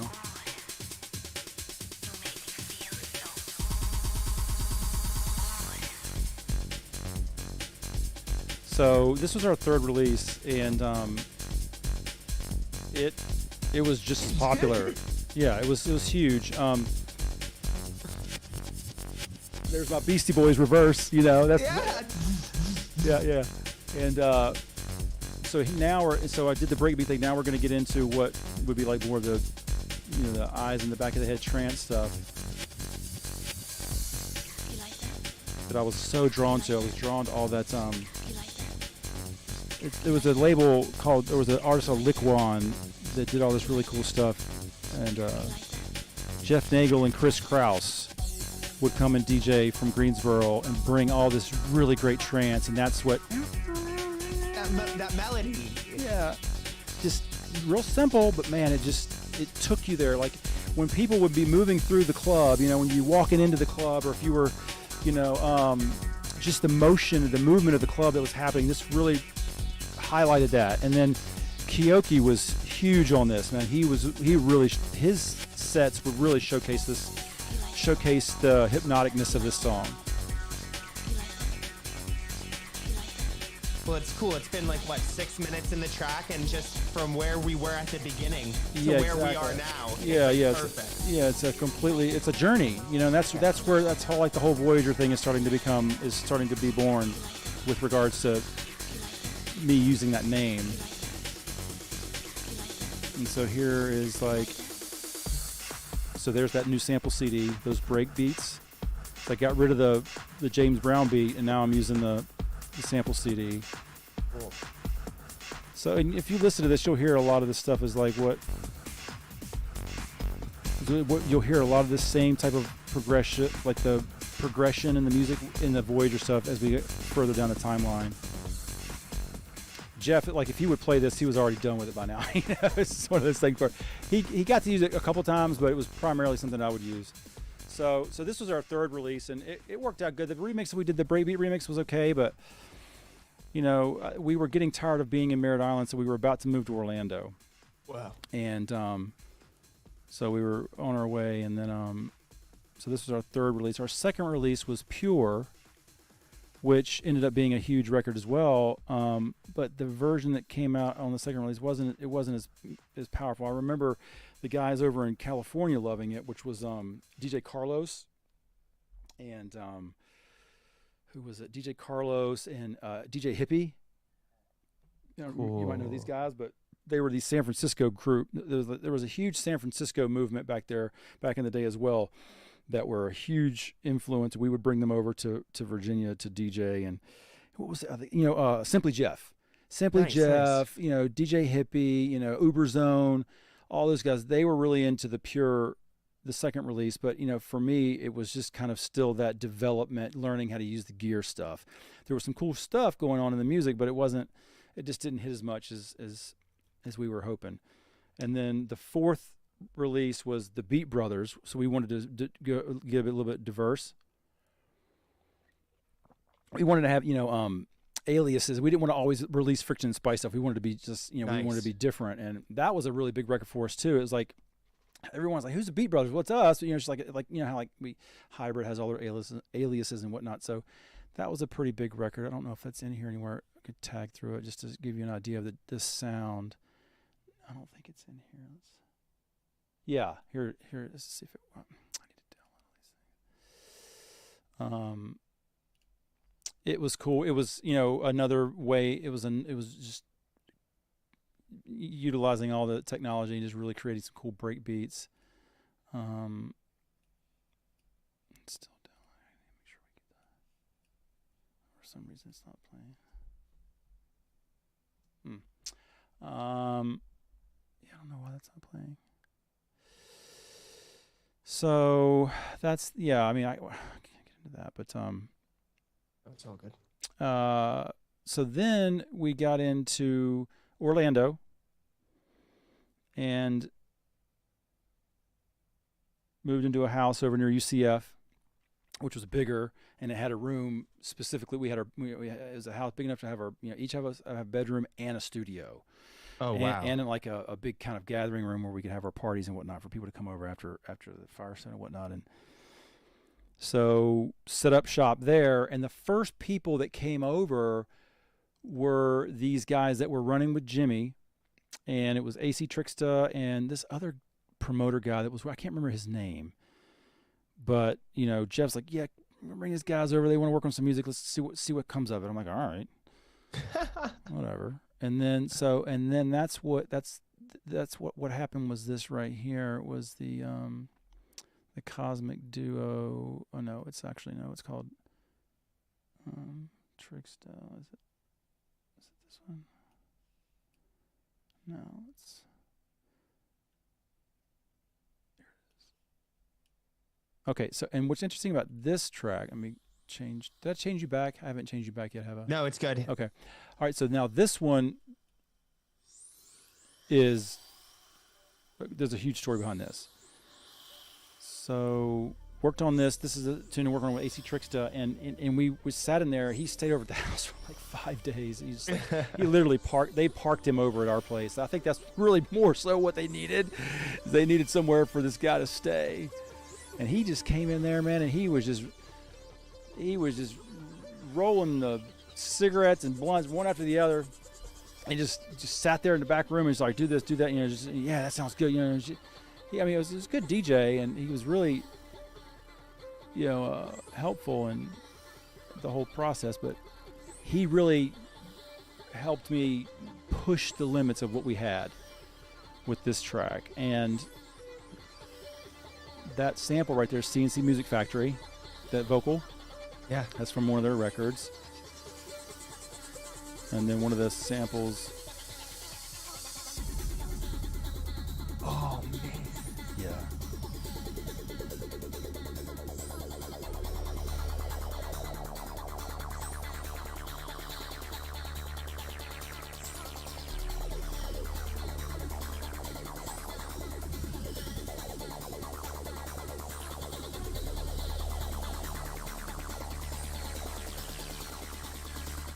Oh.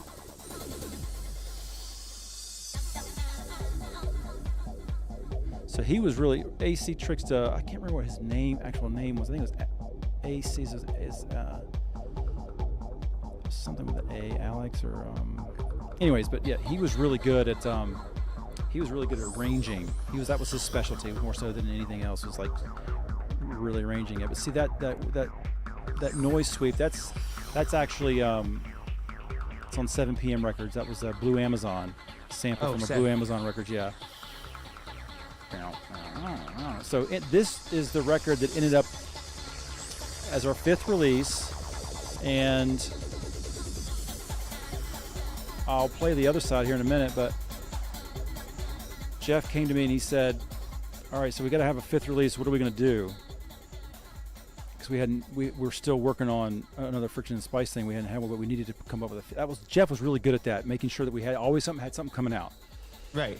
So he's like, all right, go in the studio and figure out what you want to do, man. So I'm like, all right. So I went in the studio and I played this song and I played this other song that I'll play after this. And I was just like, all right, let's do it. Let's just do this. This is it. This is the 5th record. And he's like, oh, what are we going to call it? So is this going to be the Voyager one? I'm like, yes, this is the Voyager one. let's bring the birth of the Voyager to this one. So we got the test presses and went down to, which was back then it was like the how was I doing that? There was a club downtown Orlando where there was Firestone, there was the Edge, and there was this other one that was downtown that Sasha would play at a lot. And we gave Sasha the test press. And then 2 weeks later, we got a call from Sasha, and he's like, "This is going to be the first record on my new label. Will you guys give it to me?" And I'm like, "Oh my god!" So we got this phone call, and I think I've got it somewhere. I'll play it. It's actually kind of funny because I mean it was a big deal. It was especially for me because got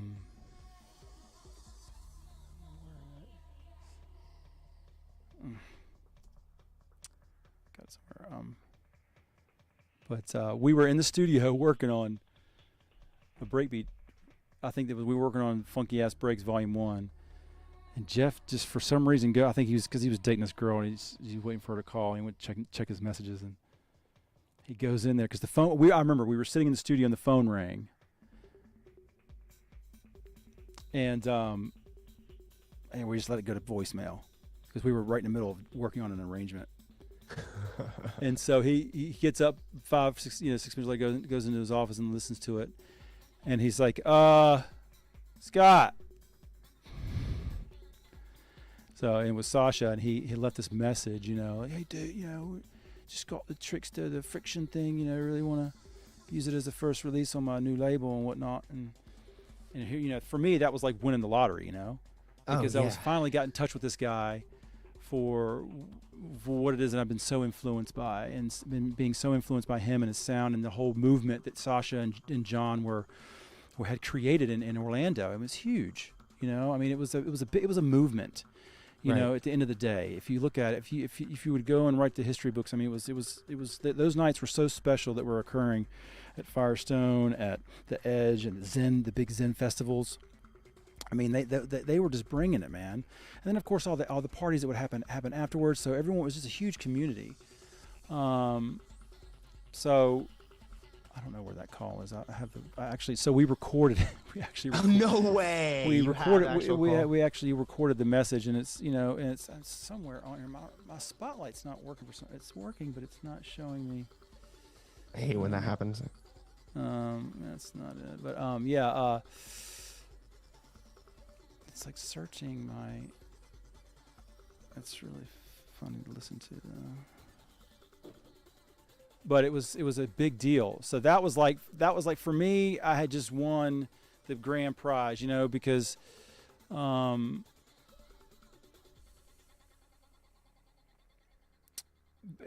was really hard to get in touch with him. It was really hard to get in touch with any of those people unless you had something that they wanted, or if there was a piece of music, And so this was like my ticket to being able to, become more involved in that arena. How did the track reach them? So what's interesting is we gave him the test press, but it wasn't the test press that he was listening to. He had been given the record from one of his guys over in Europe, because he had his people, I guess, giving him his records and whatnot, and this was one of them. And he called, the record, because our test presses would just have we had a stamp, it just had the phone number on. That was our business card, basically. And but that's that. But for me, this wasn't the song for me. This was the one that I lived on believing that was the main reason why this whole deal happened. Because it was going to be our first. It's going to be the first release on Sasha's label, which was huge. It was all written up about and whatnot, and that was just a big achievement for us. But this track right here was like an achievement. This track in itself was an achievement for me. I felt like, because it really represented like my sound, and my capabilities in the studio really shined with this. I've really dialed everything in. This was on the flip side. it's techno, man. It's like techno, like 90s techno. My idea of what techno was, it had the breakbeat, but not 4/4, but it was still 4/4, but breakbeat at the same time. So now I was starting to get really, really comfortable with how to use the curves well, in programming my own sounds from scratch. And this song really reveals a lot of, or was like that part of my development that was happening. I was learning how to program my own stuff instead of just using samples and whatnot.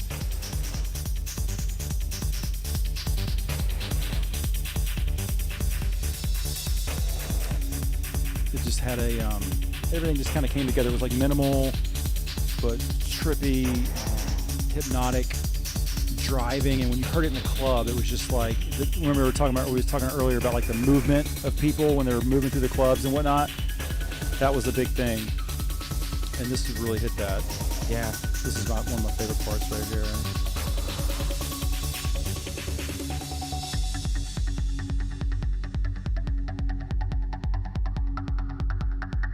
So, you know, it was like that defining moment where, you know, when you're the DJ, it gives everyone that breath.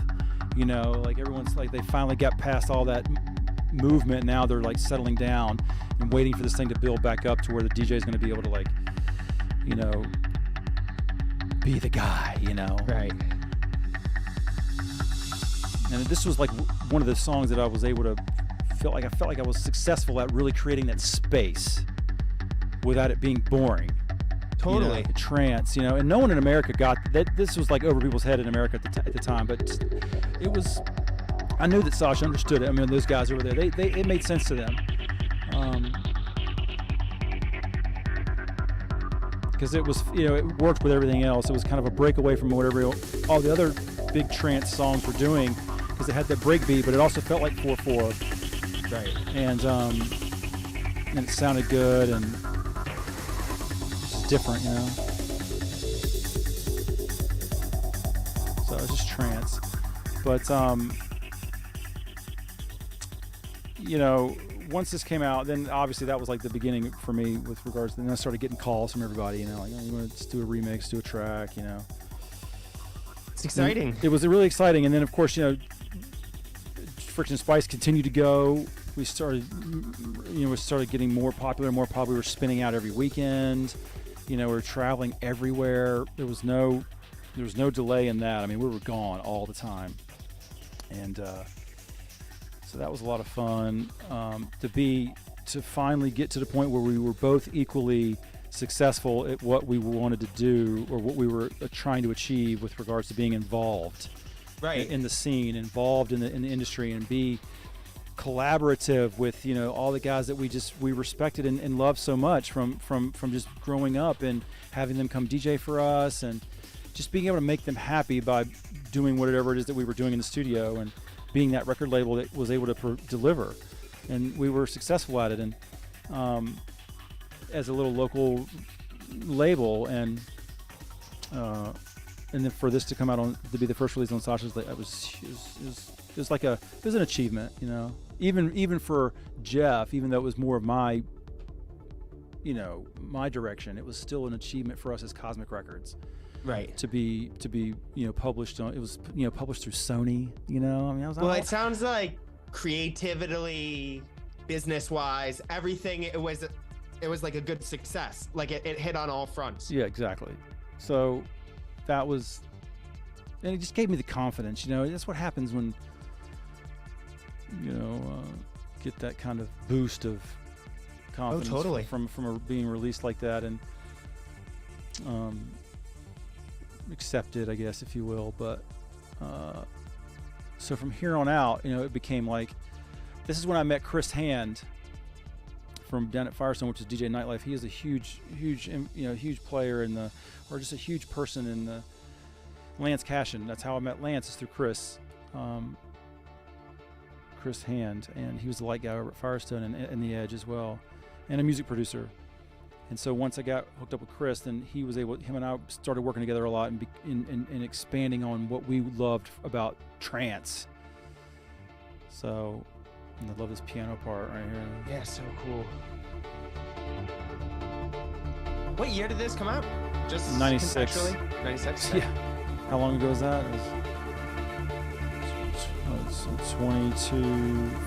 27 years ago.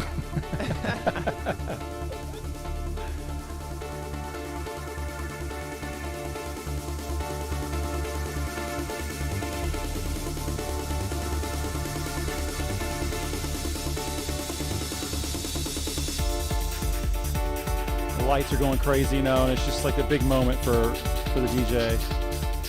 You know, Dude, yeah. yeah, it's so cool. It's just trance, you know, and just really taking it to the next level. Because a lot of what was going on with trance back then, it was like the typical thing, you know, you did the 4/4, really tight kick drum, and just that bass line. So this really kind of came in. I felt like it was like a shift into being able to make trance more broad, instead of it being so kind of like formulated into what we were, you know, commonly hearing from like Hybrid and all those guys, you know. So Totally. and it was cool, and of course that came out on our label as well, so that was the 5th release. I mean, we didn't sell that many because we had licensed it to them, so we just did like a run of 1,000. They allowed us to be able to do that for the American release, but it didn't really, I mean, it didn't work well. America wasn't ready for this. Right. But you know, and then of course after that, you know, I started doing the area stuff with Rich Rosario, which Rich Rosario was the guy who ran a record store.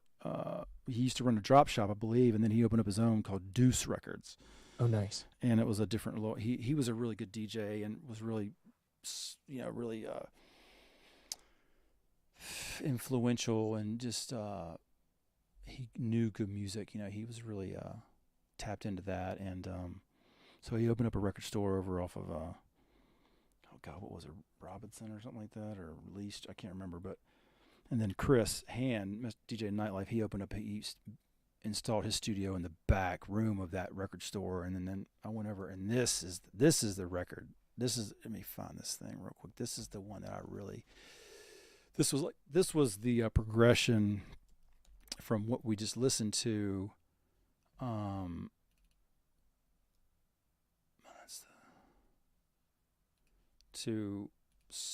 To me branching out and working with other people on trance versus like just me doing it all myself.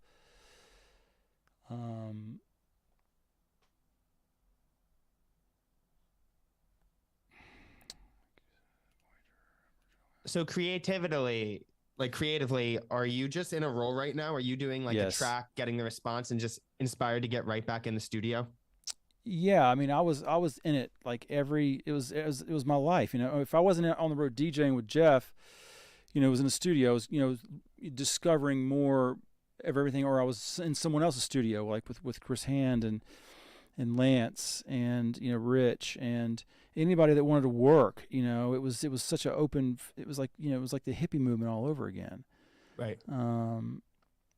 Here we go. One original. So this is very futuristic. This was the next piece that was written after gaining all that confidence from the Sasha release, you know, and then deciding to work with Chris and Rich and went in and built Chris's studio up in the back of that record store, and I mean, this is what came from that. And this song has got a lot of amazing moments with regards to sound design and just like composition arrangement.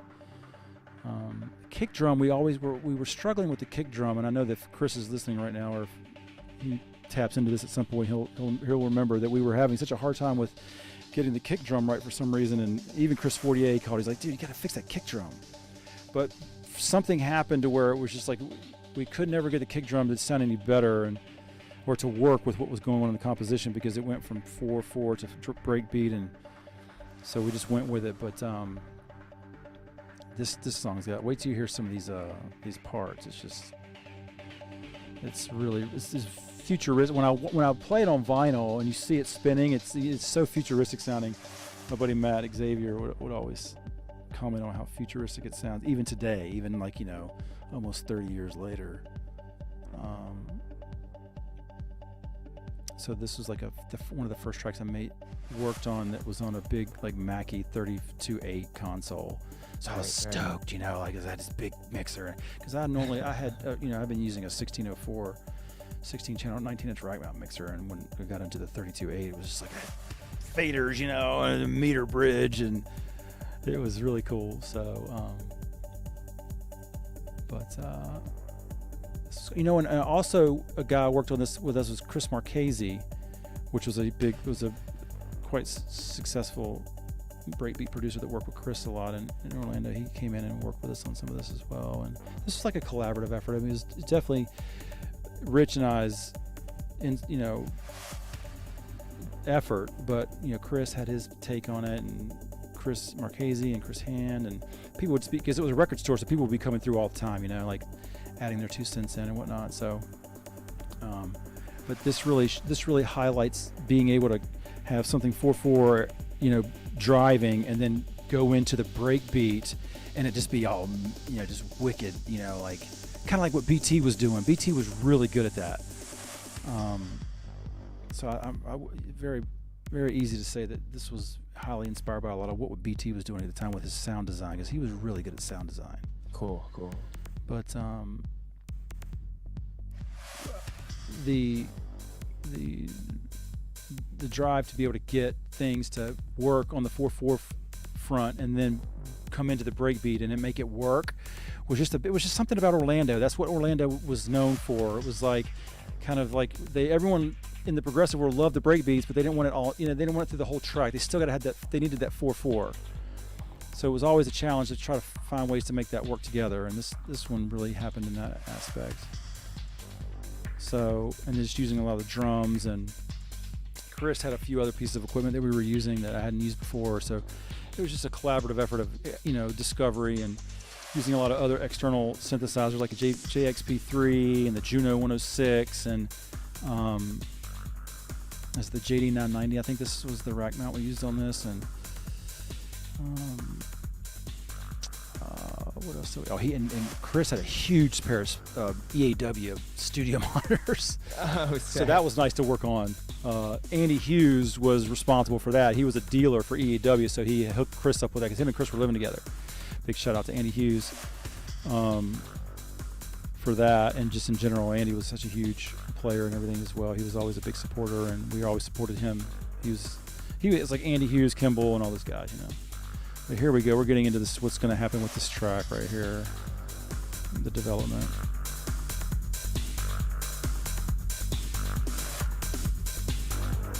A lot of drum work.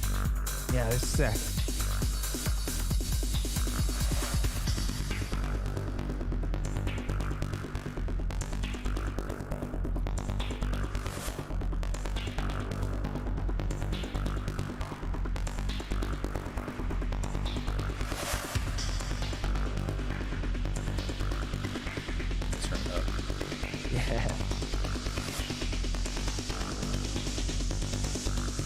Panning.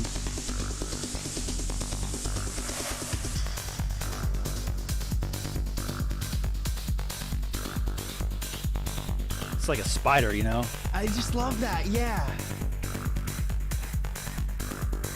Reverse.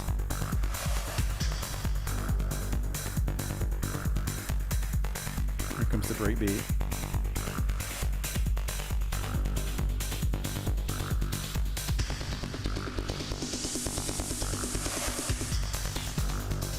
Oh, sick! Yeah.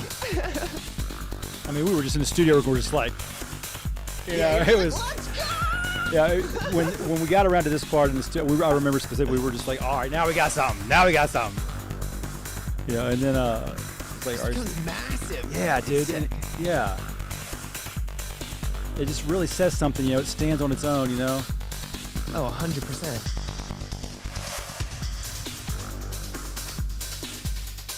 So we're still not done. Like now we still have the breakdown to go to, you know. So that was Rich Rosario's big thing, is he always wanted these long, drawn out breakdowns. That was like his favorite thing to do. I think that's where him and I really worked well together.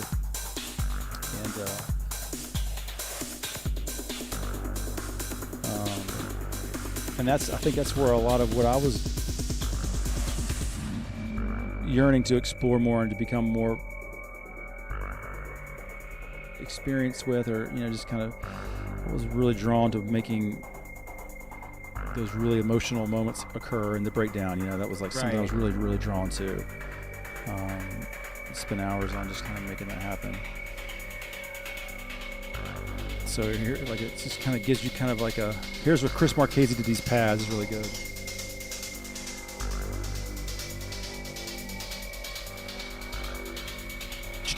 All those noise loops.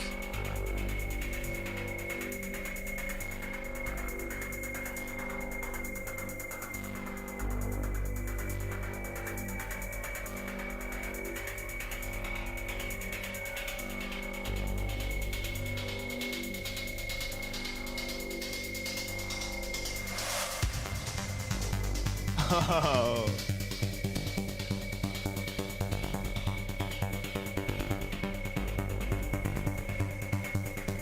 Everyone in the chat's going wild. They love this. Oh, they're good, yeah.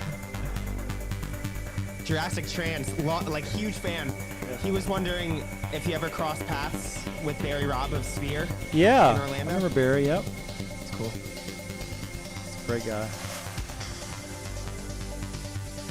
So trying to create that moment, you know, where people love each other and just kind of like feel that sense of just like oneness and. Yeah, it's like that stillness. Yeah, you know, and just everyone's, you know, the lights are, you know, just glorious, you know, and or the sun's coming up, you know. Yeah. But it was always about creating that moment to where people could really just tap into that deeper moment for themselves throughout the night without it being driven by some drum, you know.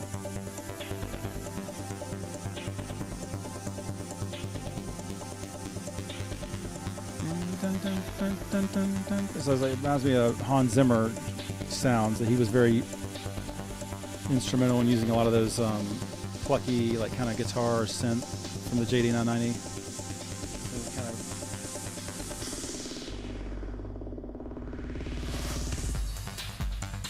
Oh. Yeah. So, but you know, that was the thing too. I mean, it was always just about getting through the breakdown and then getting out of it and then setting up for the next track. You know, that was always like the goal, to be able to do that and create that moment. And this track, so Sasha ended up wanting this one as well, and it never happened for some reason. I don't know why, but just kind of creating that little Oz. That was what it was. There was a club called Oz. There was a huge thing going on in Orlando called Oz, and a lot of those sounds, because that's like when they played a lot of good stuff. Like it was going on, like a lot of stuff you would hear in Europe, but like Hacienda, they were playing a lot of that stuff there, like a lot of the vocal stuff that was from the early 90s.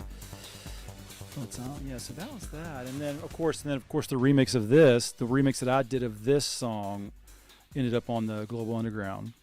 Oh, so cool. Yeah. So that's what happened from here, because you know, it was out for a couple years, and then what happened was that Cass and Slide, you know, of course. Okay, so from Fire, they called me up and they were like, we love this record and we really want to do something with it, you know, and can we get a Voyager remix? And I was like, yeah, of course. And now we're getting into where the DAW starts coming into play. Nice. Because this was 98, so 99 is when Logic released their, I think it was 99. You might want to Google that, but it was the EXS24, which was the first virtual software sampler that was native to Logic. And so, and the main reason why I converted from, or transitioned from what I was using as far as a computer to the Apple Mac was to use Logic, because Logic had what was called a priority track listing. So on the arrange page, if you're using all MIDI, for your drums, you would always have those up top, and that would be triggered first down the MIDI chain, so they were always tighter. So that was always the challenge with MIDI, was to get the drums as tight as you possibly could, because all the MIDI's going, it's not sample accurate, it's all going, it's like a chain, it's like a train. So if you've got 16 MIDI channels playing the same sound at once, it's not going to play that each channel's not going to play it on the one, it's going to be right behind each other. Right. So when you do drums, let me check your mic off here real quick.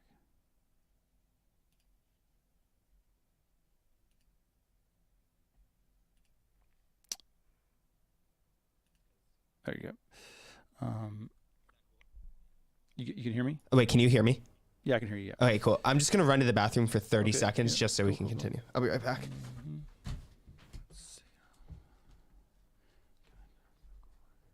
Oh yeah, there's the Area 1. Yeah, the Voyager makes a best bluest new set of speakers. That's great. Yeah, we'll dig that out because that's got a lot of great stuff going on in there. I think I've actually got that in the folder here, so it'll be easy to get out. Yeah, this one was, yeah, I'll wait for William to get back, but this was like a transition from like having the ability to do sample accurate drum timing.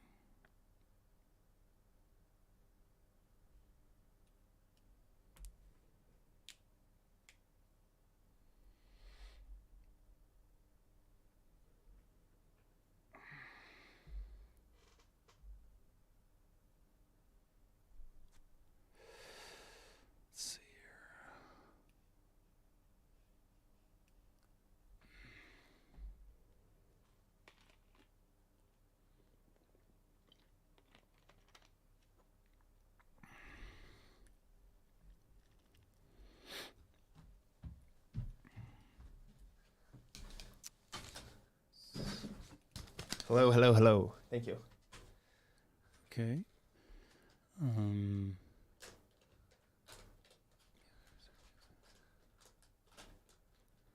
Yeah, so now, yeah, or so you're still not back yet. Okay. Wait, you are back yet. This hasn't shown up on the stream. Oh, there you are. Okay. Yeah, so I was just chatting with about how it was 1999 when Logic introduced the EXS-24, which was the first software sampler, and it just changed everything. So now you can do all your drums in the box. Cool. So now we're going, you know, IBO in, or IT, or in the box, ITB, or in the box, with the drums, and that was going to bring us to the ability to really create drum tracks that, you know, sounded the best, you know, because that was always the issue with MIDI, was that you could be the best MIDI programmer on earth and you would always still run into issues with drums sounding a certain way because it was just the timing thing. So when the EXS came out, that relieved us of that. So, and this was I believe this was the first one I did with that option with the EXS-24, and, you know, I put my kick drum in there and all that kind of stuff, and then of course I started using it was the first time I used a virtual synth, which was the Waldorf PPG virtual synth, and I didn't really use it much. We can get into that, but virtual synths did not sound good at first. You know, Interesting. You were still very reliant on external, you know, keyboards because the computers weren't strong enough and the programming hadn't developed yet. You know, the guys behind the box didn't, you know, it was just so new creating oscillators with the computer and having enough computer power and the unit interface and the tuning, and then just making all the things work and make it sound good. And a lot of what happens with virtual instruments is effects. You got to have effects to really make it sound good. Not all the time, but back then especially, is like, you know, in order to make things sound the way that they sounded on an external synthesizer, you had to have effects, and they just weren't available on the computer yet because the computers just weren't strong enough. But the EXS came, and that was all you needed. It was like this sample accurate MIDI triggering. It still worked like MIDI, but it was sample accurate, so you could stack 50 EXSs and with the same kick drum on it, and you program the kick drum in and you play it. That kick drum, it's 50 versions of it at once. It's not right. There's no lag. So that was the advantage of that. Let me go ahead and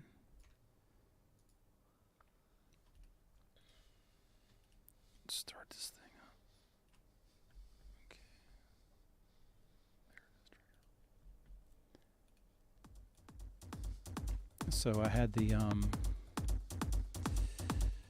kick drum, obviously, and then a sample to 909. Oh my God! So Chris Hand had brought over somebody's 909 to the studio once, and I had sampled it onto DAT.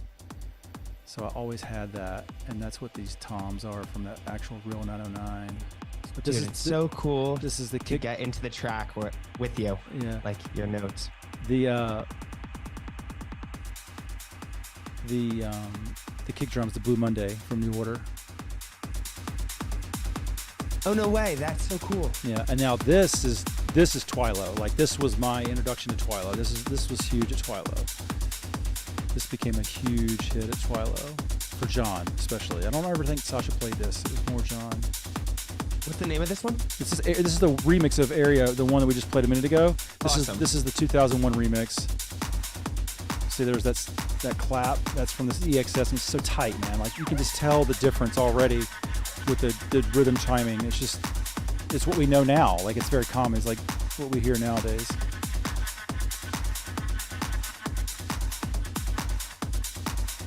So this was John at Twilo, but it was also John on John's Global Underground, right? Yeah, exactly. Yeah.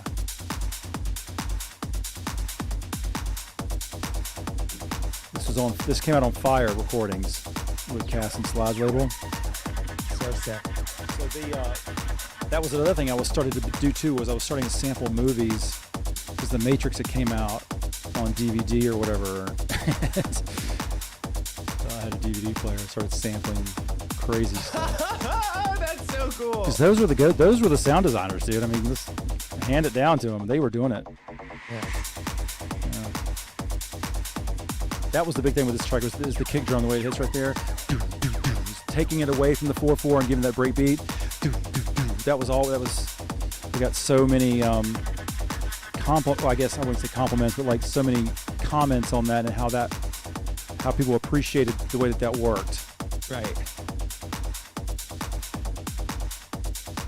Just always trying to find new ways to use the kick drum. Yeah, I think that's a sample from, I don't know what that was. That was something. Yeah, this was just like, I mean, when you hear this in Twilight, man, it was just like, whoa, on that sound system they had, it was just Oh yeah. And the guys who pressed the vinyl Fire, they used a really good pressing plant or pressing mastering guy, so it just transferred really good. Now, see, also with this, what happened with this too was I also got into 96K. So the Alesis Masterlink had just been released, which was a high resolution digital recorder. So whatever I was doing in the studio, I was finally able to capture in HD. And that's another reason why this has so much open space to it. Like when you listen to it, this guy has more open. And these are the Yamaha O3D digital consoles. And there's the Avalon 747 on the master bus, along with the TC Electronics Finalizer as well. And then I've got the Waldorf Q that's getting ready to be featured in this. There was Waldorf came out with this Q. It was like a yellow synthesizer that I got. And it had this wicked sound. This is right here.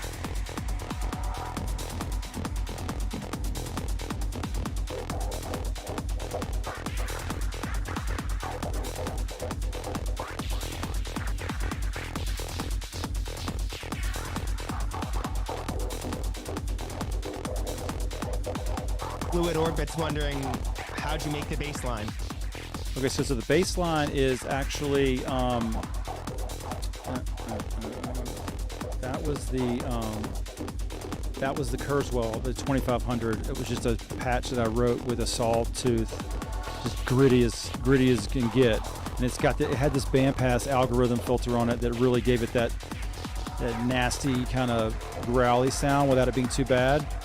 So that was that. And then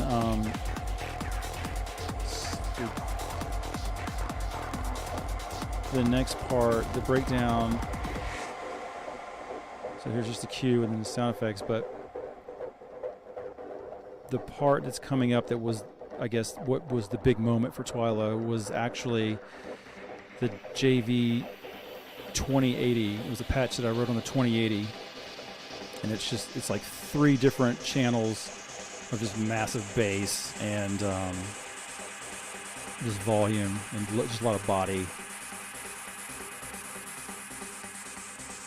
But once again, we're getting back to what, like, what Voyager ended up being known for was just taking things, you hear the song, and then out of nowhere it changes up.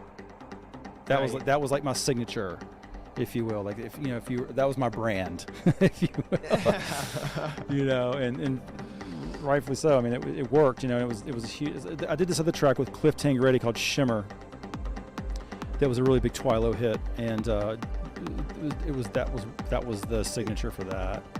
John Digweed would drop that thing, and it was just drive people bonkers. This moment in Twilo, yeah, oh, laser, oh. Yeah, here it comes right here.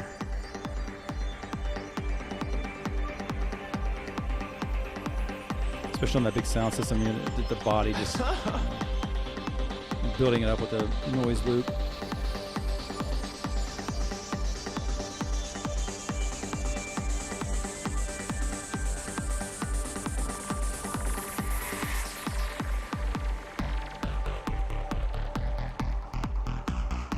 For some reason, that just drove people crazy there.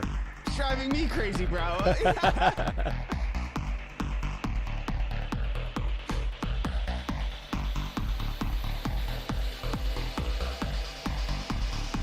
love the patience here to bring the pads back in and not rush it at all.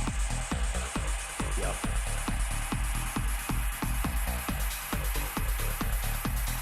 I mean, for me, it was like in the studio, I was like, "Holy shit, this is really working!" It's like, I had these big 18-inch EV subs, and the neighbors hated me. Oh my god. But so yeah, I mean, this was that big moment. Like it's like everyone was on this path before. Now they're on this new path. Right. On the dance floor, and that's what John was just loved it, and he showcased it so well. It gave him the opportunity to really go into a different direction without having to try too hard, Yeah. There's a nice comment here. Fluid Orbit says your productions are like a DJ set in one tune.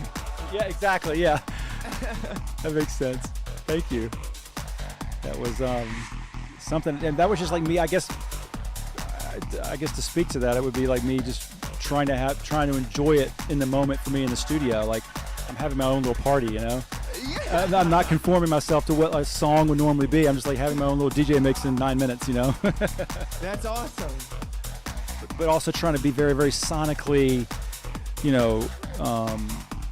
delivering. That was always my thing. It's like I was talking about earlier in the podcast, like about how engineering was such a huge part of my upbringing, and for me it still is. I mean, it's like I'm always building new rooms and trying to make sure that the signal flow is perfect and trying to get the clearest, the most clarity out of whatever it is that I'm working on. Yeah. So it's just more of an audible, auditory experience, enjoyment for me as well, while I'm, especially with this stuff, So, but then there's the mix out, and it just kind of goes. So you get that big old kick drum for the outro, which is a little bit exaggerated on this one, but yeah. So that's that. Yeah, I mean, let me switch you over real quick so you don't have a delay. But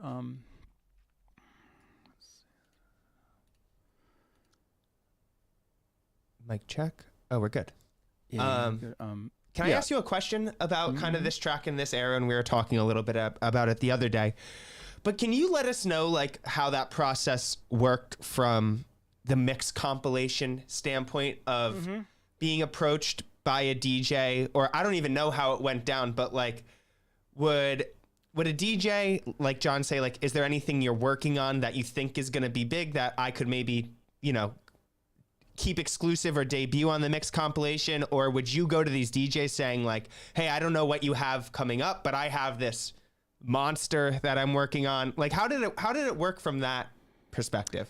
It was a toss up. I mean, usually, obviously, whenever I would finish something, it was usually for something. For instance, this was a remix of the Area 1 thing, and it was going to be released with the original on the other side, and it was going to come out on Fire Records. So naturally, as soon as they pressed up the promos, it would get sent out, and the guys would get it, and next thing you know, since that was done, I would never get that call. It was the labels would get the call from either be Global Underground or whoever it was that was managing the the licensing for the DJ.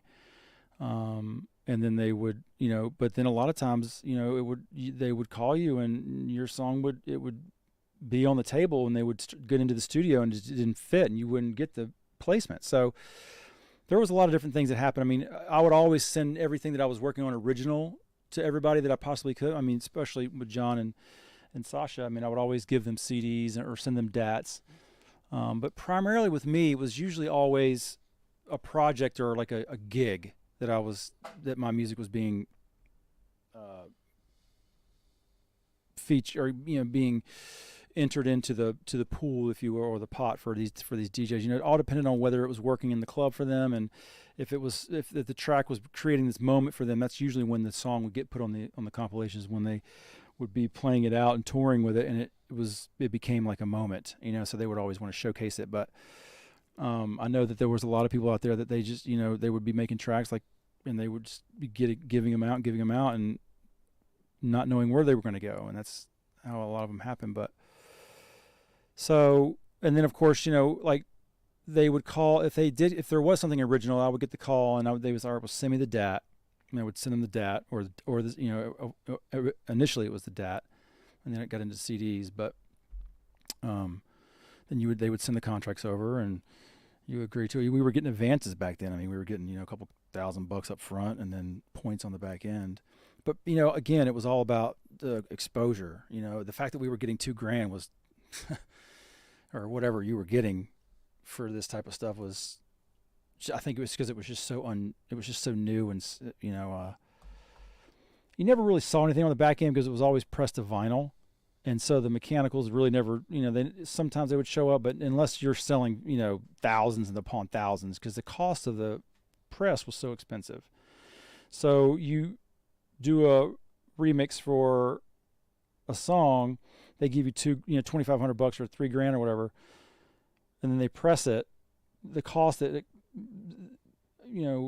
getting eaten up by the cost of pressing the record. So you never really saw mechanicals or royalties unless it was huge, like big. Or like, for instance, I did a deal with Coded. I did a 4-single deal with them, and I think I got like a $10,000 advance or something like that. And so there was 4 singles, and whenever those songs got picked up, like Time Travel, for instance, which we can pull that out.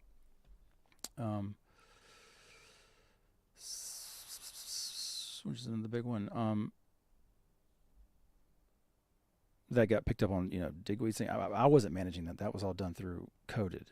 Right. So, but it was picked up on a bunch of different compilations, and it was just one of those things where it was all phone calls and fax machines. Right. Yeah. That's what it was back then. There was no email, and then, once the email and the instant chat came around, then the advances went away. Because everyone was just, it was easier to trade music. So right. Everyone had access to everything, so you could send something quick. There wasn't the scarcity for music was becoming minimal. It was everyone was able to send this there, and it was a lot easier for the DJs to get the music that they needed, and they weren't having to pay much for it, because it became a situation where if you got on the DJs were becoming so big that if you got on the compilation, then that was worth more than the money that they were used to give you. Right. And then of course a lot of times they were still making these mix compilations with vinyl. They were still doing the production, the mix in the studio from the vinyl cut. So a lot of times you just get a call and say, "Hey, we used your song on a mix. Here's your money." Or are you okay with us using it? Is there any licensing restrictions or whatnot? So, and there usually wasn't. I mean, it was so new and so fresh. I mean, unless you were like, it had vocal, if you had vocals on it, that was different, but all this instrumental stuff was never a big deal. It's cool. But the time travel, this one, I think this we're actually going back in time. Fittingly, time travel. Yeah. But it was a big thing for John and Twilo, as well. But this was '98, and then the Area 1 thing was just 2001. It was a 2001 remix, but it was actually done in 2000. But this was my first attempt. If we start talking about the Voyager thing again, it was really more so. This was my first attempt at being very kind of a little bit more sound designy, a little bit more catchy. Yeah, yeah. And not so dubby, and a little brighter, and just big. And it ended up being the flip side of this was another one. It was the Time Travel Part 2. That was really dubby, and that was the one that Sasha always played. And then this was John's thing, and but this made it on the compilation. This actually made it in the movie as well. The movie that he did music for. In Groove? No, it wasn't Groove. It was another one. It was called Stark Raving Mad. Oh, I saw this. I saw comments for this. Mm-hmm. Yeah, and because John, I guess they hired John to do the compilation, the music. What's it called? The A&R for the music director. But so they use it. It's funny because they use it in the song. It was like people were complaining about it, but it ended up being the song that it was like a part of the movie where it's like the bass kicked in, and it was like what they were using to cover up whatever illegal stuff they were doing, or something like that. And but it was cool. It was cool to see that. It was like, I think this was one of the first things that was used in actually a movie, in a film, in an actual Hollywood film. You know, in a synchronization license, and going it's cool through to go through that. Yeah, just experiencing that whole process, and then and just the support. This was a big thing for Sandra Collins as well. This was an introduction to her. This is how her and I met, was from this song. And then but yeah, this was just like the breakdown in this one is just really bonkers. I was really into the Kurzweil 2500 at the time. We were creating these really big these really big monster synths with it, and this one showcases that. But and I had Matt Davis actually do a master of this because it was never mastered. But this was the single that got me the deal with Coded, the 4-single deal with Coded. So I did 4 more after this. I did this Time Travel, then the Panic EP, and then there was Motion, and then the last one was oh god, what was it? Something. Oh yeah, it was a 2001. Which is a song that I did. It's got Arthur C. Clarke at the top end of it. I started getting really creative and kind of like became really interested in spoken word, being in the song, and trying to communicate with people about my thoughts or my ideas about life and creation and stuff like that. Right. But this one ended up being here. We can just fast forward into this, but this was like, this right here is a big part. This was the Twilight moment.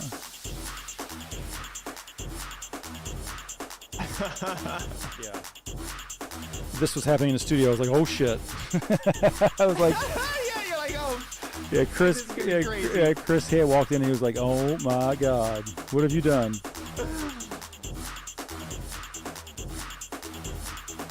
Vicious sounding. It's vicious, awesome. Yeah.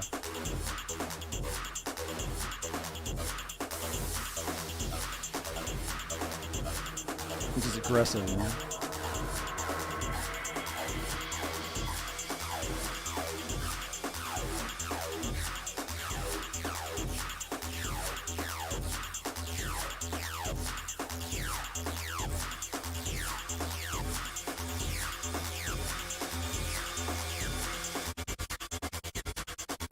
Always did a big thing.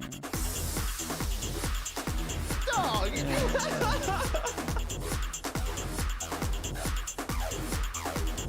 That drove everyone Twilight crazy because that's when they did the strobes, you know. Oh my god.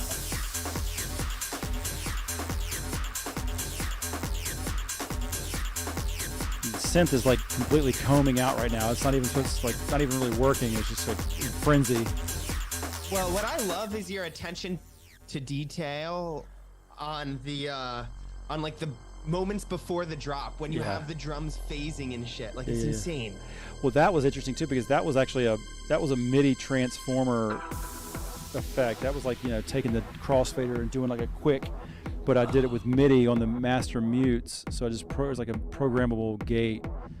But that's why it sounds kind of loose. It's not tight at all. It's all done with MIDI, but it needed to be there. It's like that needed to happen in that moment because it was just going to give the lighting guys what they needed to use the strobes, and then that moment to where the kick drum kicked in, so I was always into that. I was just always drawn to those specific moments more than anything. It was like another signature, if you will, like you were saying. So yeah, it was just a little mix out, and just kind of following it out, just kind of creating that story, if you will. And the other side was just really dubby, but it's kind of cool. So it's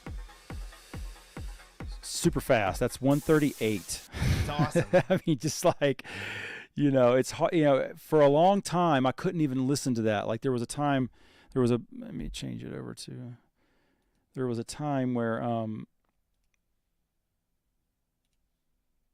that I couldn't even listen to a lot of these songs because they were so fast and we were going through this transition of everything being slower. But now when I listen to it, it's like it doesn't faze me at all because I'm not so attached to any type of set of tempo, if you will, because I'm not, I guess, DJing on a weekly basis. Right. So you get so attached to a tempo, and then like a 125, for instance. If you're out gigging and your main tempo is 125 and you come in and listen to something 138, it sounds like you're on crack, Right. It's like way too fast. But now, the reason why it was even made like that back then at that speed was just because I was just so involved. I was so involved with the trance. But that's, I think, where are we at as far as time? Are we? Oh, we're cruising. We're 2 hours and 20 minutes in. So yeah, let's. So what we want to do now is let's see. Oh yeah, we got to play. We can't finish out without doing at least a few more. We got to do the Sasha remix. If you have the time, I have some questions about like this time period that we're in. Let's go. It sounds like and if you have the song queued up, we can go into it more after. But it's like, is this the time where you're straddling both analog and digital in terms of the movement in this scene from the analog world into the digital world? With what we just listened to? Just like this, with what we just listened to, but kind of like this era, this collection of tracks, late 90s. Yeah, exactly. So it was starting to become very, very hybrid with regards to doing everything in the box and external. So basically, all the synthesizer companies are not even making synthesizers anymore. Everything's being resourced into making software. And so everyone's just using everything that had been built and created from previous, and then incorporating it with the DAW that was now emerging. So Logic Platinum, I think it was 4.0 or no 5. It was 4.0 that incorporated audio, or maybe it was 3.0. It was Platinum. I can't remember. It was like right around that time. But it was, you started getting to the point where the computers were becoming strong enough to where you could have, whether it be like 8 tracks of audio, and then your software sampler, and then and the computers kept getting. So the G3 came out, the Mac G3, which was huge. That was like the first desktop that came out from the Quadra, like 9600s and all that stuff. So that was like a huge jump. That was like their new chip, which was allowing a lot of different things to happen software base wise. And then hard disks became faster and more affordable. So now, and RAM is becoming more, I guess, more affordable. So then, that time tower, that was like 98, 99, and then after that, before that, we played the Area 1. So that was the Area 1 track, the remix. That was probably the most hybrid of them all before everything really started to shift to where it was like, 60% computer, 40% external, and it just kind of kept going from there. Very cool. And once we get into the, when 2001, 2002, that's when the G4s came out, which was like they had the Velocity engine in it, which was like this huge thing. It was like the dual processor. It was really allowing you to do so much more. Like there's the Native Instruments really started coming on the scene with like the FM7 and Absinthe and Reactor, and just being able to do multi-tracking, because Pro Tools was ultimately the first DAW, audio tracking DAW, and then once Logic incorporated the audio recording portion to their software, then you were able to do a lot of the stuff, like you were being able to capture the external synth to a track in the computer instead of it being played live all the time. So that was huge. And then of course effects. So Logic started coming out with their own effects, their native effects, like their tape delay and their stereo delay and their the platinum verb, and then you had all your VSTs you could use, that were coming on the market. Waves, a lot of mastering stuff was going on. But primarily, it wasn't until like 2002, 2003, where really the computers were becoming, the G5 came out. Nice. Once the G5 came out, you could do everything in the box. Cool. And that's Reactor. When Reactor came on the scene, man, that was it. It was Reactor and an Absinthe. I mean, and FM7. Those were the three big ones. And Battery, which was like a drum. It was the Native Instruments answer to the EXS, but it's more drum machine, not drum machine, but more like drum sampler based, versus like EXS was more everything, whereas Battery is more for drum. Right. And then then everything started going with the audio interfaces. Then the audio interfaces started to come on the scene with regards to really, really high quality audio interfaces and low latency. And with the G5, so the RME became really significant manufacturer for really high end, high quality sounding audio interfaces for in the box price, if you will. With people were able to get that kind of a really high end audio interface without spending $10,000 for an Apache or whatever, so and of course Pro Tools is still moving along. They're doing really good with TDM and all their HDX systems that were coming online. But Pro Tools was big, but it was Logic. It was always a Logic Cubase for electronic music. And then of course Fruity Loops came around, and that's when really everything was starting to being done in the box with Windows. It was Fruity Loops, because you could sit there and just do everything that Deadmau5 was doing, and who else was it that was doing that stuff? There's a few other guys that were using the hell out of that software and doing really good stuff with it. It's a different approach, but are we still there? Yeah. Okay. Yeah, but yeah. No, so I'm just listening. yeah. I think once I got the G5, that's when I started doing it. Basically, I was the Logic had become, it was still 4.0, I believe, or was it 5?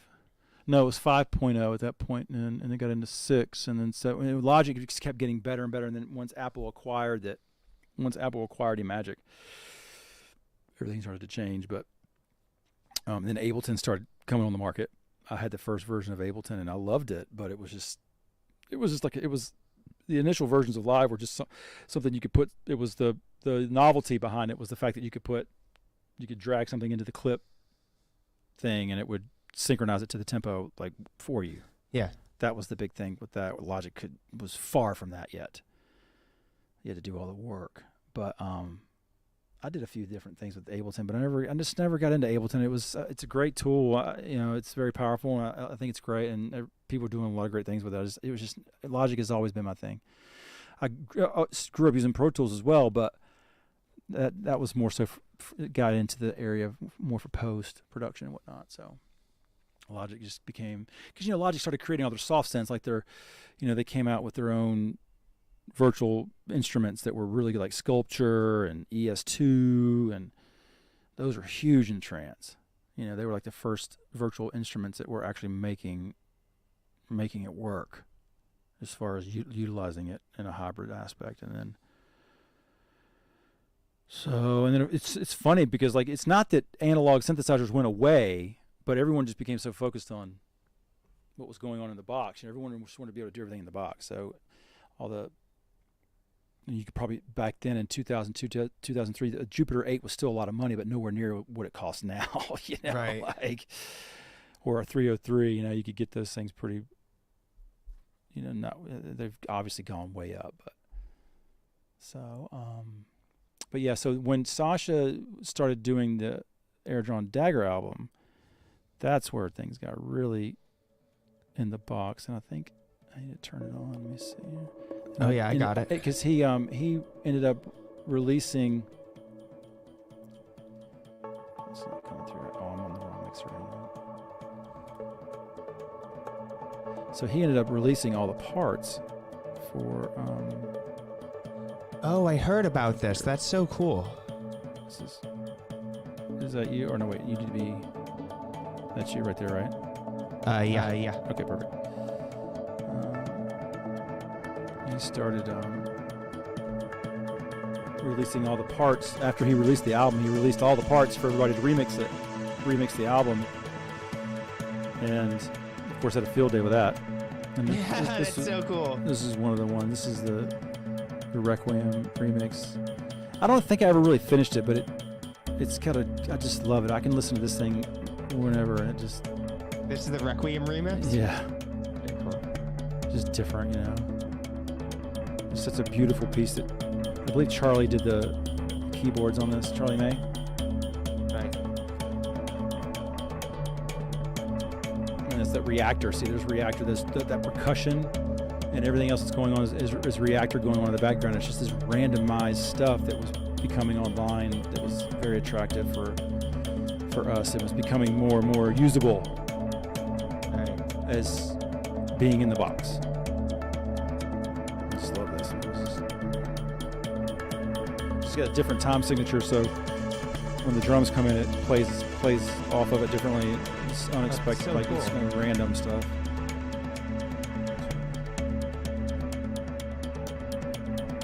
I was living in LA when we did this. Oh, chill. What part of LA you live in? We was downtown when I did this one. Nice.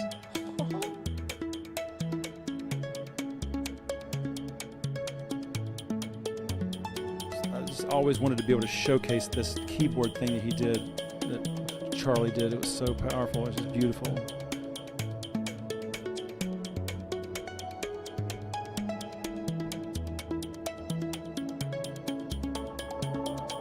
This is all in the box, like nothing.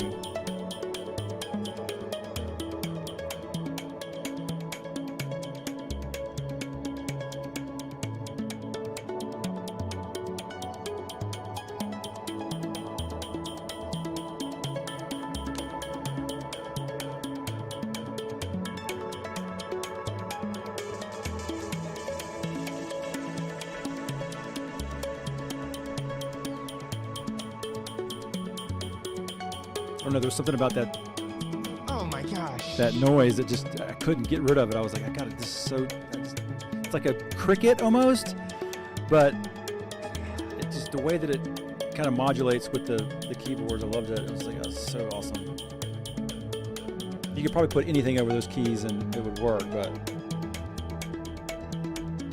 that's what happens. I love what happens to it. Oh, it's so cool, man. I'm like transfixed. Yeah, yes, total trance, man. And he's got the reverse thing going on with it as it's kind of.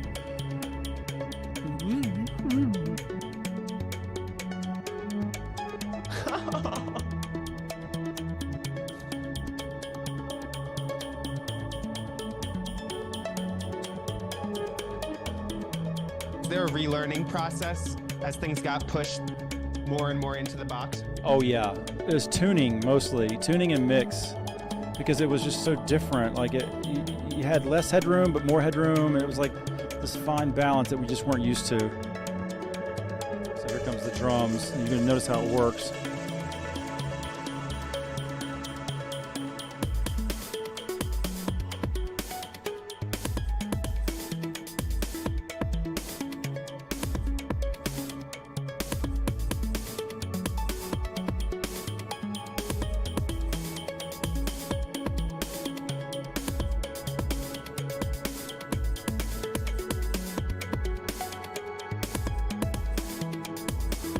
I think the original doesn't even have any drums in it. It's just, Oh, this is so cool. yeah, it's just different. I was too young to remember, but I read that the reaction to this album, no one really knew what to make of it. Yeah, It's like so different. it was one of those things where you had to have a relationship with it, I guess. Yeah.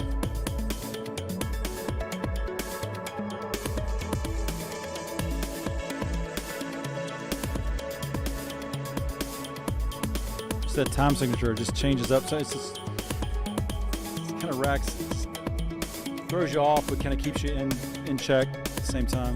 Yeah, it's so cool. Yeah. This was a time where I was working on the Navigator album, so I'd always like kind of break away from what I was working on to do different things, and this is one of the things that happened during that process. It was just kind of one of those things that happens, and you just kind of keep it laying around, and as years go on, you hear it, you're like, wow, that was really cool. You know, like you don't, it sounds completely different now than it did then, but it's like they grow their own legs as time goes on, you know? Yeah. Type of thing, especially for me at least. So, I don't think, like I said, I don't think I ever finished, like never really took it any further, but I just felt like it spoke on its own. I think it's definitely cool. Yeah, it's just different, yeah. I just always really liked, you know, having the opportunity to showcase something. I just felt like it was like especially with remixing. I love remixing stuff because I love to be able to present what people have done, you know, and right. Give highlight them different parts of it. Highlight, you know, give them that space and also respect what, you know, it's like giving respect, paying your respects to it or whatever. But that was a really good piece, and then it was a lot of fun working on him. But like that whole era where for me, it was that album was a big inspiration for me because it was really when everything went inside the box, and so it was like a breath of fresh air because you were stopped using all this external stuff, and it made it, you know, it was like a new process to learn instead of it being so how it had been forever, or it seemed like, you know. Let me change the mixer over. So cool.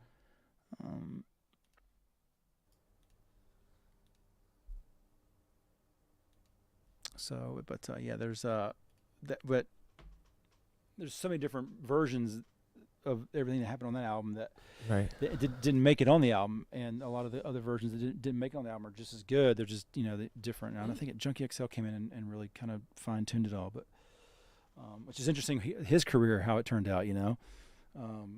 No one, I never expected to see that. You know, he was like this big electronic music producer. Next thing you know, he's like doing all the films. I was watching Sonic the Hedgehog with my kids, my boys, and Junkie XL. It's Tom's soundtrack. I'm like, what? It's awesome. So bizarre. So as far as like new stuff, so let's go ahead and play something new just to kind of give people an idea of where things have happened for me in the box recently. Yeah, definitely. I did a remix of my buddy Mickey. He's a song called Pulse. And I wanted to go I was like, I hadn't gone trancey in a long time, and this was my opportunity to do that. It's actually, it's 132, but it's still trancey, but it's really, I think it's worth playing because it really kind of highlights my progression as far as learning scales and more music theory and applying it from that perspective, as well as like utilizing all the new technology inside the DAW for mixing, and which, you know, was late. It blossomed late. Like that was, you know, all the virtual synths and all the instruments came online way before the mix engines came online. Right. Hence why I believe a lot of people were still mixing out of the box, because the mixing engines inside the computers were just not. The algorithms just weren't good. They weren't as good as they are now. 64-bit came online, helped a lot. So let's see here. So, and this one came out, a couple of years ago, but just really big, you know. I was able to really get the sound massive.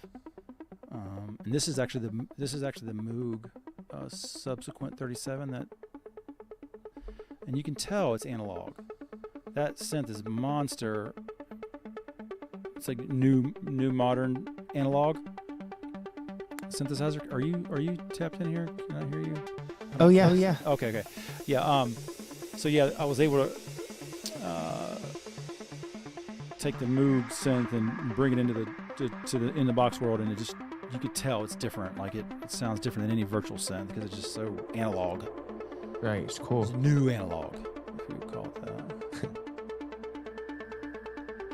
So yeah, like I said, had really started learning scales and music later on in my life, if you will, and this is, I think, one of the first implementations of that I was happy with. When did you make this? This was 2019. No, Nice. 2000, like end of 2000, like 2020. So it's not too. It's like 2 years old.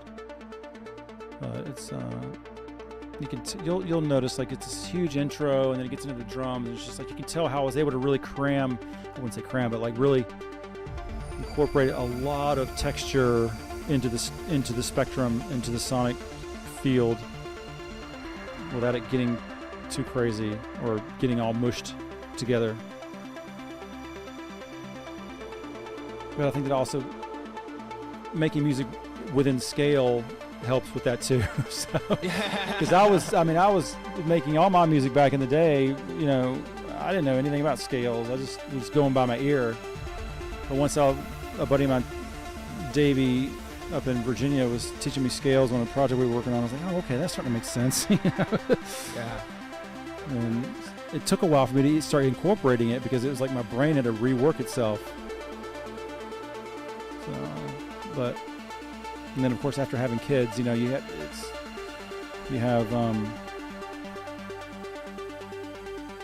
less time, so you get things take longer to create. But then of course you have more time to get it to dial it in. This is kind of cool.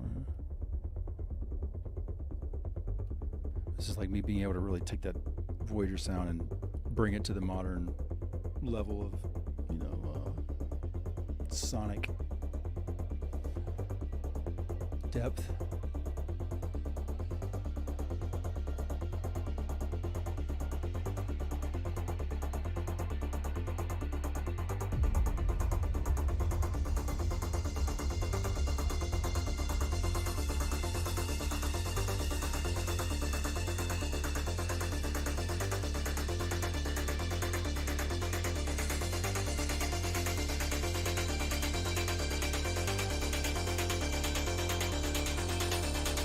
He's just sick. Yeah, it just keeps going.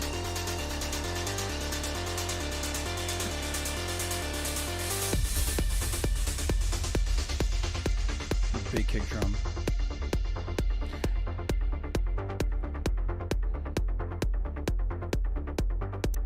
So this one gets really busy, as though it's like it's building up to it now, but I start to notice how there's like I was able to really start to get a lot of things going on.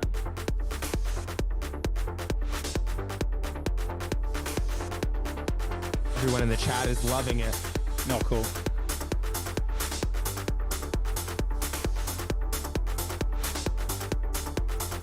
Yeah, since this is Dave Dresden, he was like, whoa, a name drop real quick, but he was like, wow. He's a master, that's for sure. Oh, yeah.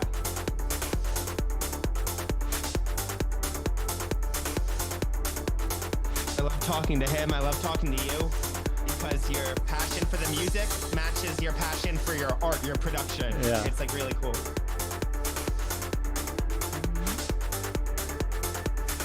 So this voice just kind of comes up out of nowhere. Like, where'd that come from? This is...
Beautiful. Awesome.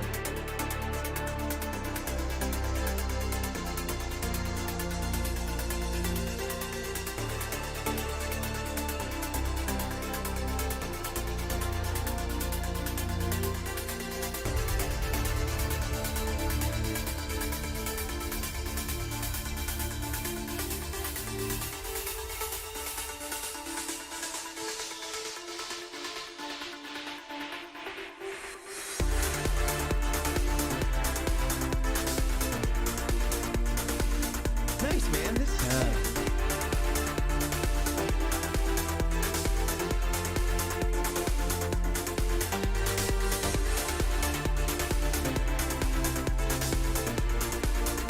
Trance, you know. yeah.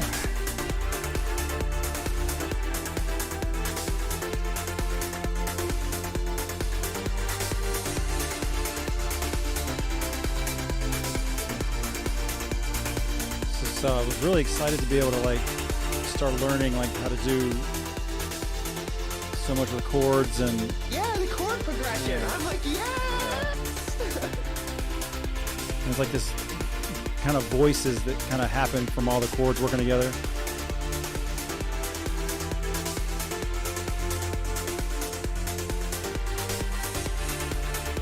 There's so much going on right there, you know.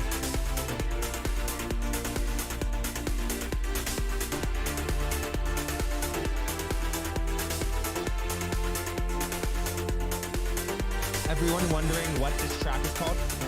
It's called it's a remix of it's the title of the song is Pulse, but the artist is Mickey, M-I-C-K-E, and it's the Voyager remix. So it's out on Apple. You can get it on Apple Music or whatever. It's all released. It's a whole remix pack. It's cool.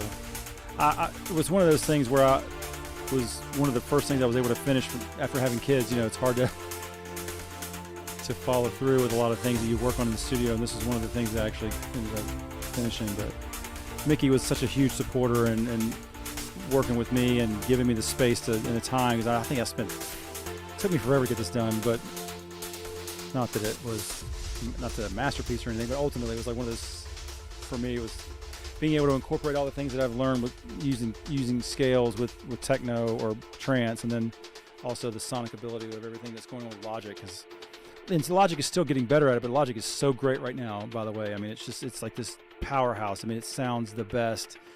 It's 64-bit, and it's just unbelievable how good it sounds.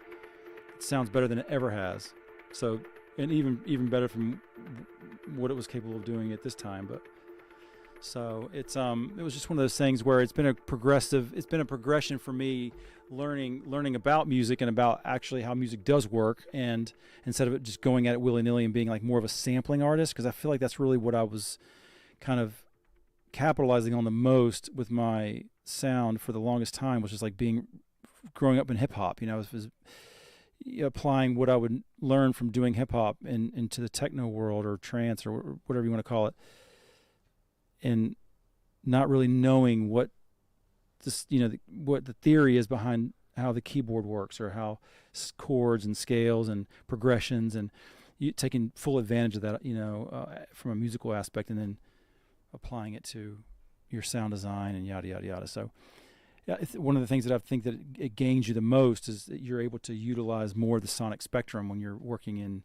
correctly in scales. And it doesn't mean you can't work out of them, but when you're working in scales in a specific way, it gives you more space to work with in the mix, because nothing's fighting each other. So if you got 6 different sounds that are in scale with each other, you can really do a lot of great layering that you couldn't do if they were all willy-nilly out of key, if you will, or sampled.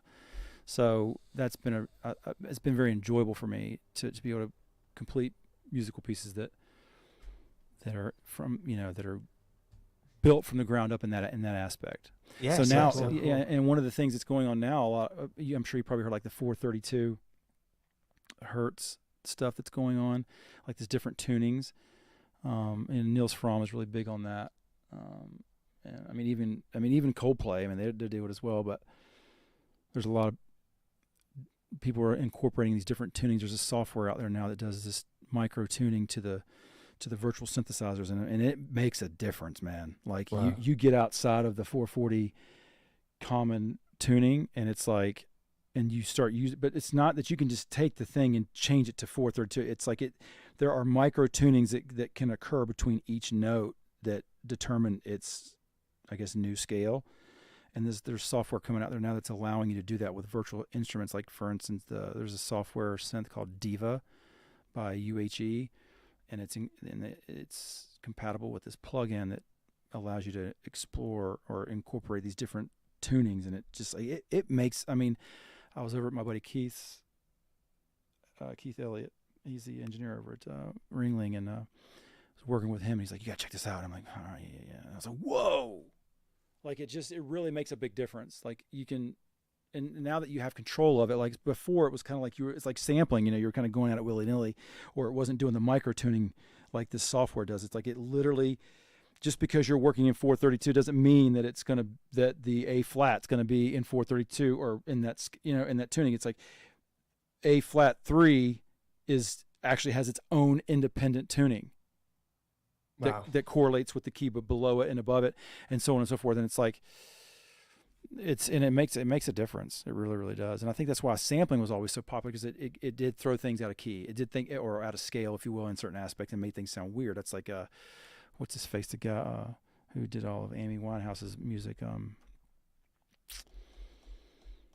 God, what's his name? Wallace, or what is this? Anyways, yeah, the guy who produced all. He's really good at that. All that sampling and tuning stuff, but Oh, it's super cool. so yeah, I guess we'll probably want to close this thing. Is there any more questions out there we want to go at before we close it out? I have a question. First, do you mind switching Yep, my audio sorry. back? Thanks. No, it's all good.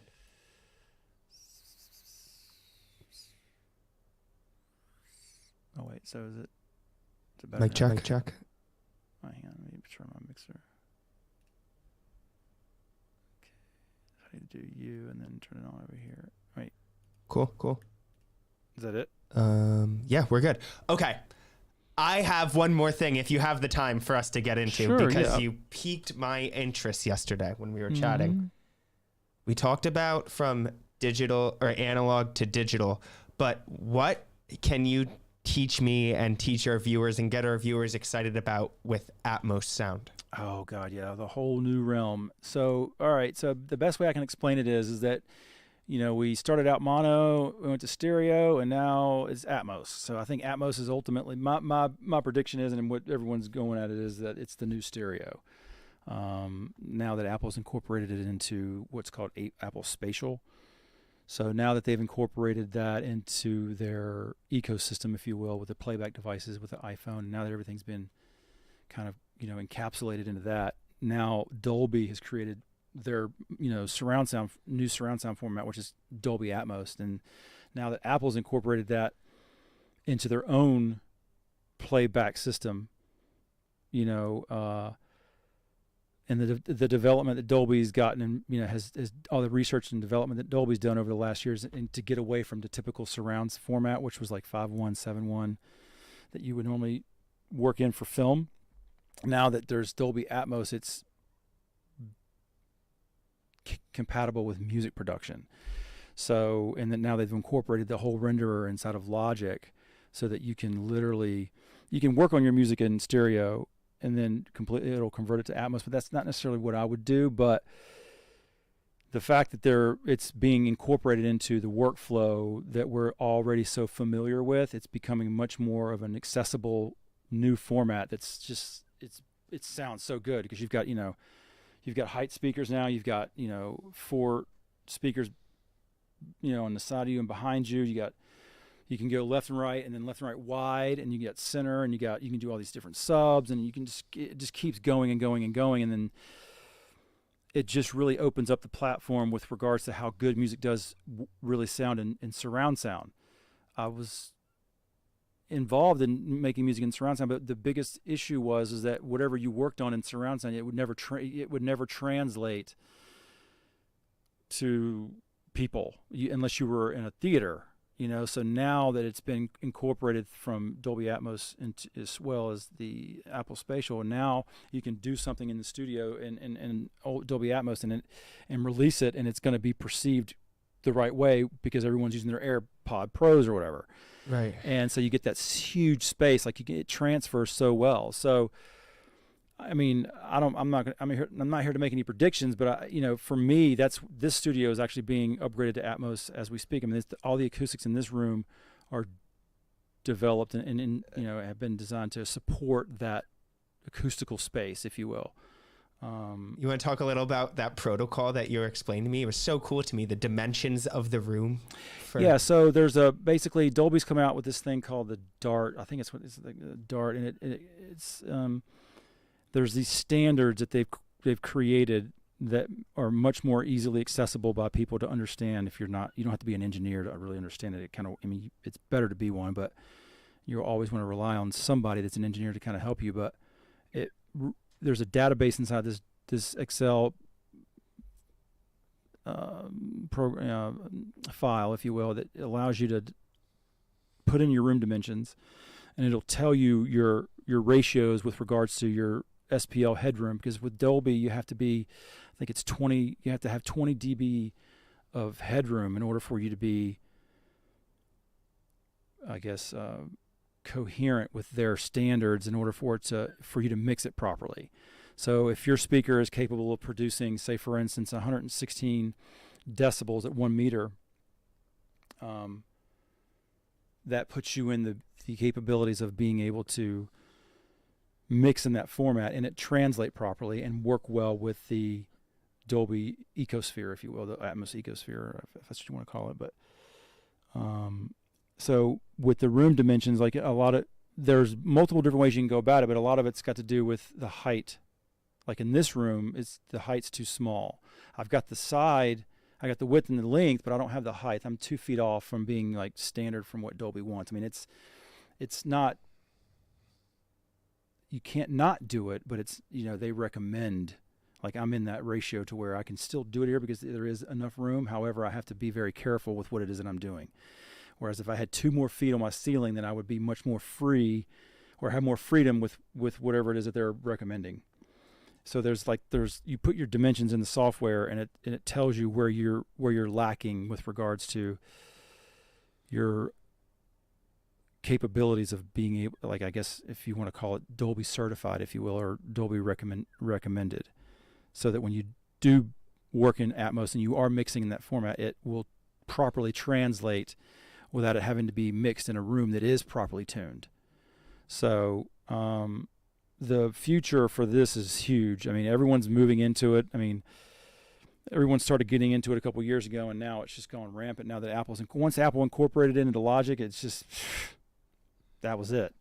Because with the AirPods, you can do, it's the 3D binaural or whatever it is that people, or what those headphones can provide. So, and that takes the Atmos format and makes it sound just I mean, it's amazing, dude. Like, have you listened to music in Spatial yet? Okay, so I'm not sure exactly I'm not positive when I've listened to it, but sometimes when I'm listening on my AirPods, right, I turn my head and the music moves. Yeah, well, that's your phone. Okay, so, no, that's the head tracking. So you can disable that. I wouldn't necessarily call that, I mean, I guess that's a part of Spatial, but I guess what I'm more referring to is being able to mix in Dolby Atmos and then be able to convert that and be able to release that Dolby Atmos mix into a format that is supported by the most popular playback device in a lot of ways, which is the Apple iPhone. And I think you can turn those options off with regards to the head tracking and still play back Dolby Atmos and Spatial. But what I suggest you do is, if you go to Apple Music and you've got your iPhone and you got AirPod Pros, make sure you do all the calibrations that it requires you to do. Well, not requires, but it recommends you that you do. Like, it takes analysis of your head. And when you do that and you go into, they have playlists of music that has been released and has been mixed and released in that format. So you get that full-blown audible experience of what it's like to listen to an Atmos mix with 2 speakers or 2 headphones. So it's the future. for sure. I'm not, it's not, and they're even incorporating it into live venues now. So there's all these other different platforms. Like just like back in the day, we had DTS and Dolby, and then there was, there was a couple other ones or whatever, But now they've got all these other ones, these other formats that are coming online that are allowing people to utilize that same technology in live performance. Cool. So it's becoming this standard and becoming the new stereo, if you ask me. I mean, stereo's still great, don't get me wrong, but when I just recently did a piece of music, and I just did it in quad, and just because of everything that's been going on with it, I was able to really bring that into a stereo, working in quad, just basically putting my reverbs and all my kind of like washy effects in my rear channels, and just putting mostly the focus stuff in the fronts. And then doing a down mix to stereo, and then just the Apple renderer, if you will. Even with that, it's treating that stereo mix with those wides or those rears being mixed into stereo in a much better way. Cool. So it's a much more forgiving format with regards to what it was like, how unforgiving 5.1 and 7.1 was back in the day prior the Atmos algorithm. So.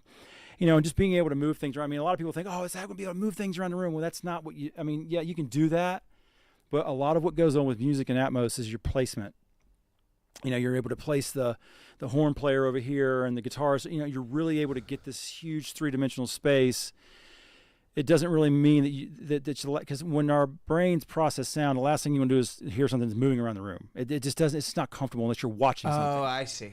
You see, there has to be a visual cue in order for it to be actually enjoyable. I mean, there's some aspects where it works, like you can do some sweeps and whatnot that really make it different. But that's not really like what a lot of people think of. Oh, can do all this like video game stuff. It doesn't work like that in music. I mean, it's in some aspects it can, but primarily it's placement. So you can really just it takes a lot of the pressure off of having everything coming out of two speakers. So when you're working in Atmos, you can really just place everything in this huge spectrum and really get a good mix, and you have much more room to work with. And the loudness, it's like the loudness standards are lower, so you have to work at like -18 LUFS, and that opens up the platform with being able to have more headroom and just being able to really dial in your mix and make it sound just beautiful. So and you can ultimately call anybody at like Sweetwater, or you can, just do a little bit. I mean, YouTube is full of information where you can go in there and really just learn how to do it yourself. Dolby's really done a good job with the research and making it a more accessible format than the typical, what we know from surround sound ever was. Because it literally took, you couldn't do a surround sound mix for a theater or anything like that, for TV or anything, unless you were in a properly tuned room. It just the format, or the format just wasn't compliant, or it wasn't as easy to work with. Whereas this one now it is. So, and it's going to get better. So yeah, I'm so fascinated. Thank you so much for breaking that down and sharing it with us. But yeah, man, it's like I've never done an interview that lasted 3 hours before. This is the sickest thing ever. That's cool, man. Yeah. I want to thank the chat for being so, your participation is awesome. I appreciate the amazing questions, and kind of like how I'd like to like kind of round this out is, what are you up to right now? Are there any projects you're excited about? Is there anything you want to guide the listeners to? Like, what's going on? Well, I'm just staying. I'm trying to do my best to keep up to pace with everything that's going on in the world with technology and sound and music, and doing a lot of work with the church now, mixing live band at the worship band of the church, being really focused on that, helping them, and just being ready for this new format to come online, and then of course just continuing to be very active in the music production and the discovery of whatever it is that I haven't done yet. I think a lot of what it is that I do musically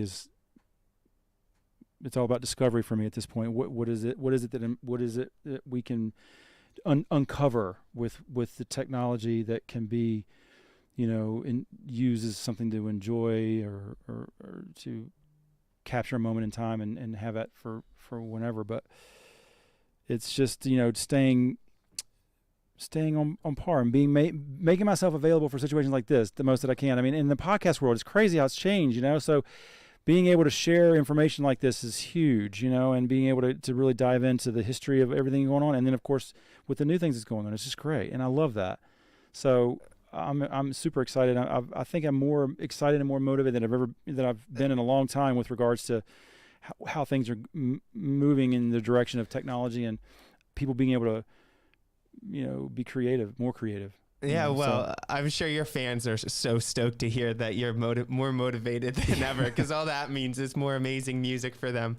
But yeah, and like this was so cool, bro. Yeah, I really appreciate it, bro. I want to thank all the viewers, and Thank you guys so much for being here and going down the rabbit hole with me on this, because there's so much to share, and a lot of this stuff's been unspoken because of just this format not being available. So I'm glad that it is, and there's so much more to share. You know, I'm looking forward to it. Yeah, well, thank you, everyone. Another great episode of Super Progressive, and yeah, thank you, Scott, man. This is great.